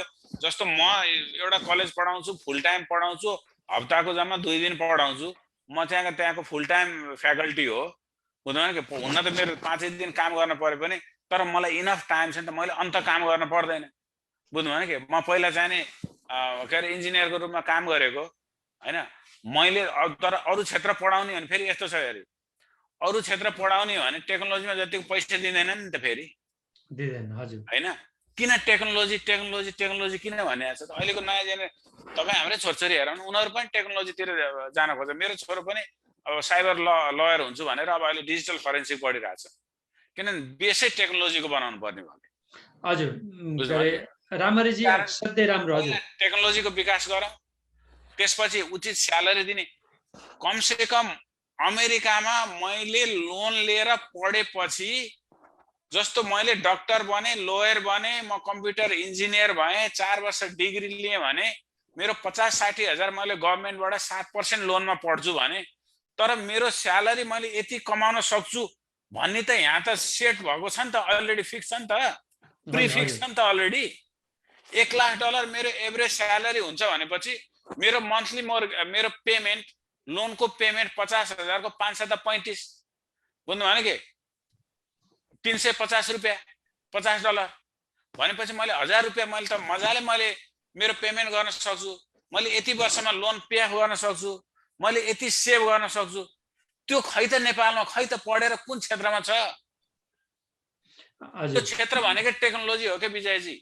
यहाँ पनि हामीले त्यही पढे भने त मैले पनि कम्प्युटर साइन्स किन पढेँ त? किनभने कम्प्युटर साइन्स पढेपछि मैले वर्षको एटलिस्ट $60-70 हजार स्यालेरी कमाउँछु भनेर पढेँ नि त। नत्र भने त म 7-11 क्यास रजिस्टर भइरहेको हुन्थ्यो अहिलेसम्म। भनेपछि नेपालमा के छ भने जागिर पाउनुसँग सम्बन्ध छैन, पढे भयो, मैले पढेर डिग्री लिनसँग मात्रै सम्बन्ध छ। तर विकसित देशमा डिग्री केका लागि लिने, डिग्री लिएपछि त्यसको रिटर्न के छ त्यो सोचेर नै लिन्छन् नि त। नेपालमा मास्टर्स गरेँ, डक्टर गरेँ, ब्याचलर्स डिग्री गरेँ, तर त्यहाँ जागिर के छ, अपर्च्युनिटी छैन। बुझ्नुभयो? हजुर। भनेपछि हजुर घुमिफिरी रुम्जाटार भने जस्तै अब हामी कार्यक्रमको दर्शक महानुभावहरू अन्त्यमा आइसकेका छौँ। हामी अहिले होइन अमेरिकाको DC महानगर क्षेत्रमै बसोबास गर्ने हुने 2 दशकभन्दा अगाडि आउनुभएको, फेरि एकपल्ट उहाँको सम्झना चाहे मैले, चितवन गुन्जानगर घर भई हाल चाहिँ यता अमेरिकाको भर्जिनियाको एनाडोल भन्नेमा सहरमा बस्नुहुन्छ। र उहाँको भनाइ चाहिँ होइन उहाँले गर्नुभएको प्रस्तुतिकरण नेपाल सरकारलाई सहयोग गर्ने आफ्नो योजनाहरू पनि अस्ति प्रस्तुत गरिसक्नुभयो। यद्यपि उहाँको प्रस्तुतिकरण अथवा सरकारले 20% जति शिक्षामा भन्दा पनि यो सूचना प्रविधिमा छुट्यायो भने होइन नेपालमै छुट्याएर मात्रै हो, छुट्याउनु पर्यो, त्यो अनुसारको योजना अहिलेदेखि बनाउनु पर्यो भने योजना बनाउँदै बनाउँदै बनाउँदै बनाउँदै कार्यान्वयन गर्दै लानु पर्छ। त्यतिको बजेट मात्रै छुट्याएर नै हुँदैन। त्यसको लागि त्यसै पापड धेरै पेल्न पर्छ। यहाँ हेर्नु न, गोराहरूले त्यसै यो देशको त्यसै विकास गरे हो कि उनीहरूको नलेज हेर्नु त कस्तो छ, गोराहरूको नलेज। हजुर। भनेपछि रामहरिजी अब भन्न खोजेको तपाईको होइन जस्तै तपाईले प्रस्तुतिकरण गरेका जुन 2 महिना अगाडि गर्नुभयो होइन, त्यसमा तपाईले भन्नुभएको थियो युवालाई 2 लाख रुपियाँसम्म चाहिँ होइन ती बसी दिलाउन सकिने, जसले चाहिँ 2 लाख कमायो भने उसले अस्ट्रेलिया पनि सोध्दैन, अमेरिका पनि सोध्दैन, बेलायत पनि सोध्दैन, न्युजिल्यान्ड पनि सोध्दैन भन्ने तपाईले तर्क प्रस्तुत गर्नु। त्यसमा धेरै सुरुवात त्योबाट गर्नुभयो। अनि किसानले पनि 50,000 चाहिँ कमाउँछ भनेर सुरुवात यसरी भन्नुभयो। त्यो कुरा कतिलाई एकदम राम्रो गर्यो, धेरै राम्रा होइन तपाईलाई सकारात्मक टीका टिप्पणी आए, के दुईवटा चाहिँ नकारात्मक पनि 90% त्यहाँ कमेन्टहरू छन्। 1.2 मिलियन भ्यू छ त्यो भिडियोको, व्यापक भइरहेको छ। तपाईको 90% पोजिटिभ रिस्पोन्स छ त्यहाँ। हजुर, त्यही भन्न खोजेको के भने तपाईले थ्यांक यू है, त्यसको लागि तपाईलाई धेरै धेरै धन्यवाद दिन चाहन्छु। त्यो मौका eneplease.com ले मलाई दिनुभयो र यहाँले दिनुभयो। एकदम म चाहिँ किनभने एउटा मेसेज हो, एउटा सन्देश दिने हो, त्यहाँ भन्दा अरु मैले केही गर्ने पनि हैन। हेर्नुस्, आफूले जानेको कुरा सिकाउने हो। मैले त्यहाँ भन्दा बढी एक्सपेक्ट पनि गरेको छैन। गर्ने त नेपालमै बस्नेले गर्ने हो, उनीहरुले गर्यो। हजुर, जाँदै हजुर रामहरिजी, ल अब प्राध्यापकज्यू हैन, जाँदै नेपाल सरकारलाई हैन 1 मिनेट भित्रमा हैन नेपाल सरकारलाई, नेपालका युवाहरूलाई के सन्देश दिन चाहनुहुन्छ सूचना प्रविधिको बारेमा? धन्यवाद रामहरिजी। विजयजी धन्यवाद समयको लागि। म जाँदै के भन्न चाहन्छु भने नेपाल सरकारका जनप्रतिनिधिहरू, विभिन्न निकायमा काम गर्ने अफिसरहरू भनौँ न, अब जस्तो उहाँहरूले चाहिँ अब एउटा कुरा यो कुरा बुझ्नु जरुरी छ कि अब हामीले कसरी देश विकास कहाँबाट सुरु गर्ने त भने टेक्नोलोजीबाट सुरु गर्ने भनेपछि अब यसमा कस्ता किसिमका पूर्वाधारहरू, कस्ता किसिमका चाहिने दक्ष एउटा जनशक्तिलाई लिएर आएर यसको स्टार्ट गर्न सकिन्छ भनेर हामीले यो बारेमा एकदम सिरियसली हामीले सोच्न पर्ने आवश्यक छ। किनभने विकासको सुरुवात नै त्यहाँबाट हो। अरू कहीँबाट पनि नेपालको विकासको सुरुवात त्यो र कृषि क्रान्ति अर्को पनि भने अर्को छ हेर्नुस् कृषि क्रान्ति नेपालमा हामीले उत्पादन गर्ने नेपालले उत्पादन गर्ने चिज भारतबाट ल्याउन बन्द गर्नै पर्छ विदेशबाट ल्याउन बन्दै गर्नुपर्छ हाम्रो देशको हामी जाने के अरे नेपाल अहिलेसम्म कहिले पराधीन नभएको भन्छौँ त्यसैमा गर्व गर्छौँ र अब तर हामी डेली युज गर्ने चिजमा हामी पराधीन छौँ बुझ्नु भने के त्यो त सुहाएन नि त पराधीन भएपछि अब हामी पनि सेल्फ डिपेन्ड कसरी हुने देश आफै सक्षम कसरी हुने अरू कुराहरू लिएर आउँ अरू कुराहरू लत्ता कपडा लिएर आउँ टेक्नोलोजी लिएर आउँ हैन अरू मेटेरियल्सहरू हामीले लिएर आउँ तर हामी आफैले उत्पादन गर्न सक्ने चिज मात्रै हामीले भारतबाट ल्याउन बन्द गऱ्यौँ भारतसँग त्यो किसिमको ट्रिटी गरौँ त्यो किसिमको रिलेसनसिप राखौँ चाइनासँग राखौँ भने प्रत्येक किसानले मैले विज्ञहरूसँग बसेर नै सल्लाह गरेको थिएँ प्रत्येक किसानले 5 गठा जग्गा भएको किसानले महिनाको 50,000 रुपियाँ मजाले आम्दानी गर्न सक्दो रहेछ तपाईको सरकारले जनताले आम्दानी गरेको जनताले उत्पादन गरेको सबै चिज किन्न सक्छ किनभने किनेर स्टोरेज गर्न सक्ने क्षमता सरकारले राख्नुपर्छ चीनमा ठुलो कृषि क्रान्ति भएको छ चीन त्यसै विकसित भएको छैन त्यो अनस्किल सबैले कलेज गएर कम्प्युटर इन्जिनियर हुन्छन् एकाउन्टेन्ट हुन्छन् तपाईको चाहिने के अरे इकोनोमिस्ट हुन्छन् अर्थात भनौँ न डाक्टर हुन्छन् भन्ने छैन नर्स हुन्छन् भन्ने छैन नि त हो कि न भनौँ त तपाईको अनस्किल लेबर पनि छ नि त तिनीहरूले पनि मनकै आम्दानी एटलिस्ट 50% सेभ गर्न सक्ने वातावरण त बनाउनु पर्यो त्यो भनेको कृषिबाट मात्रै सम्भव छ के त्यो कुरा कृषि र टेक्नोलोजी मात्रै हो के दुईटालाई मात्रै हामीले फर्स्ट कृषि टेक्नोलोजी र हेल्थ केयर है यो तीनटा कुरालाई मात्रै हामीले राम्रोसँग लिएर जान सक्यौं भने र इन्भेस्टमेन्ट यसमा म्यासिभली गरेर स्यालेरी मात्रै हामीले बढाउन सकेर युवा शक्तिलाई मात्रै रोक्न सक्यौं ए नेपालमा मैले पढेर ब्याचलर्स डिग्री गरेर म नर्स भएर म डाक्टर भएर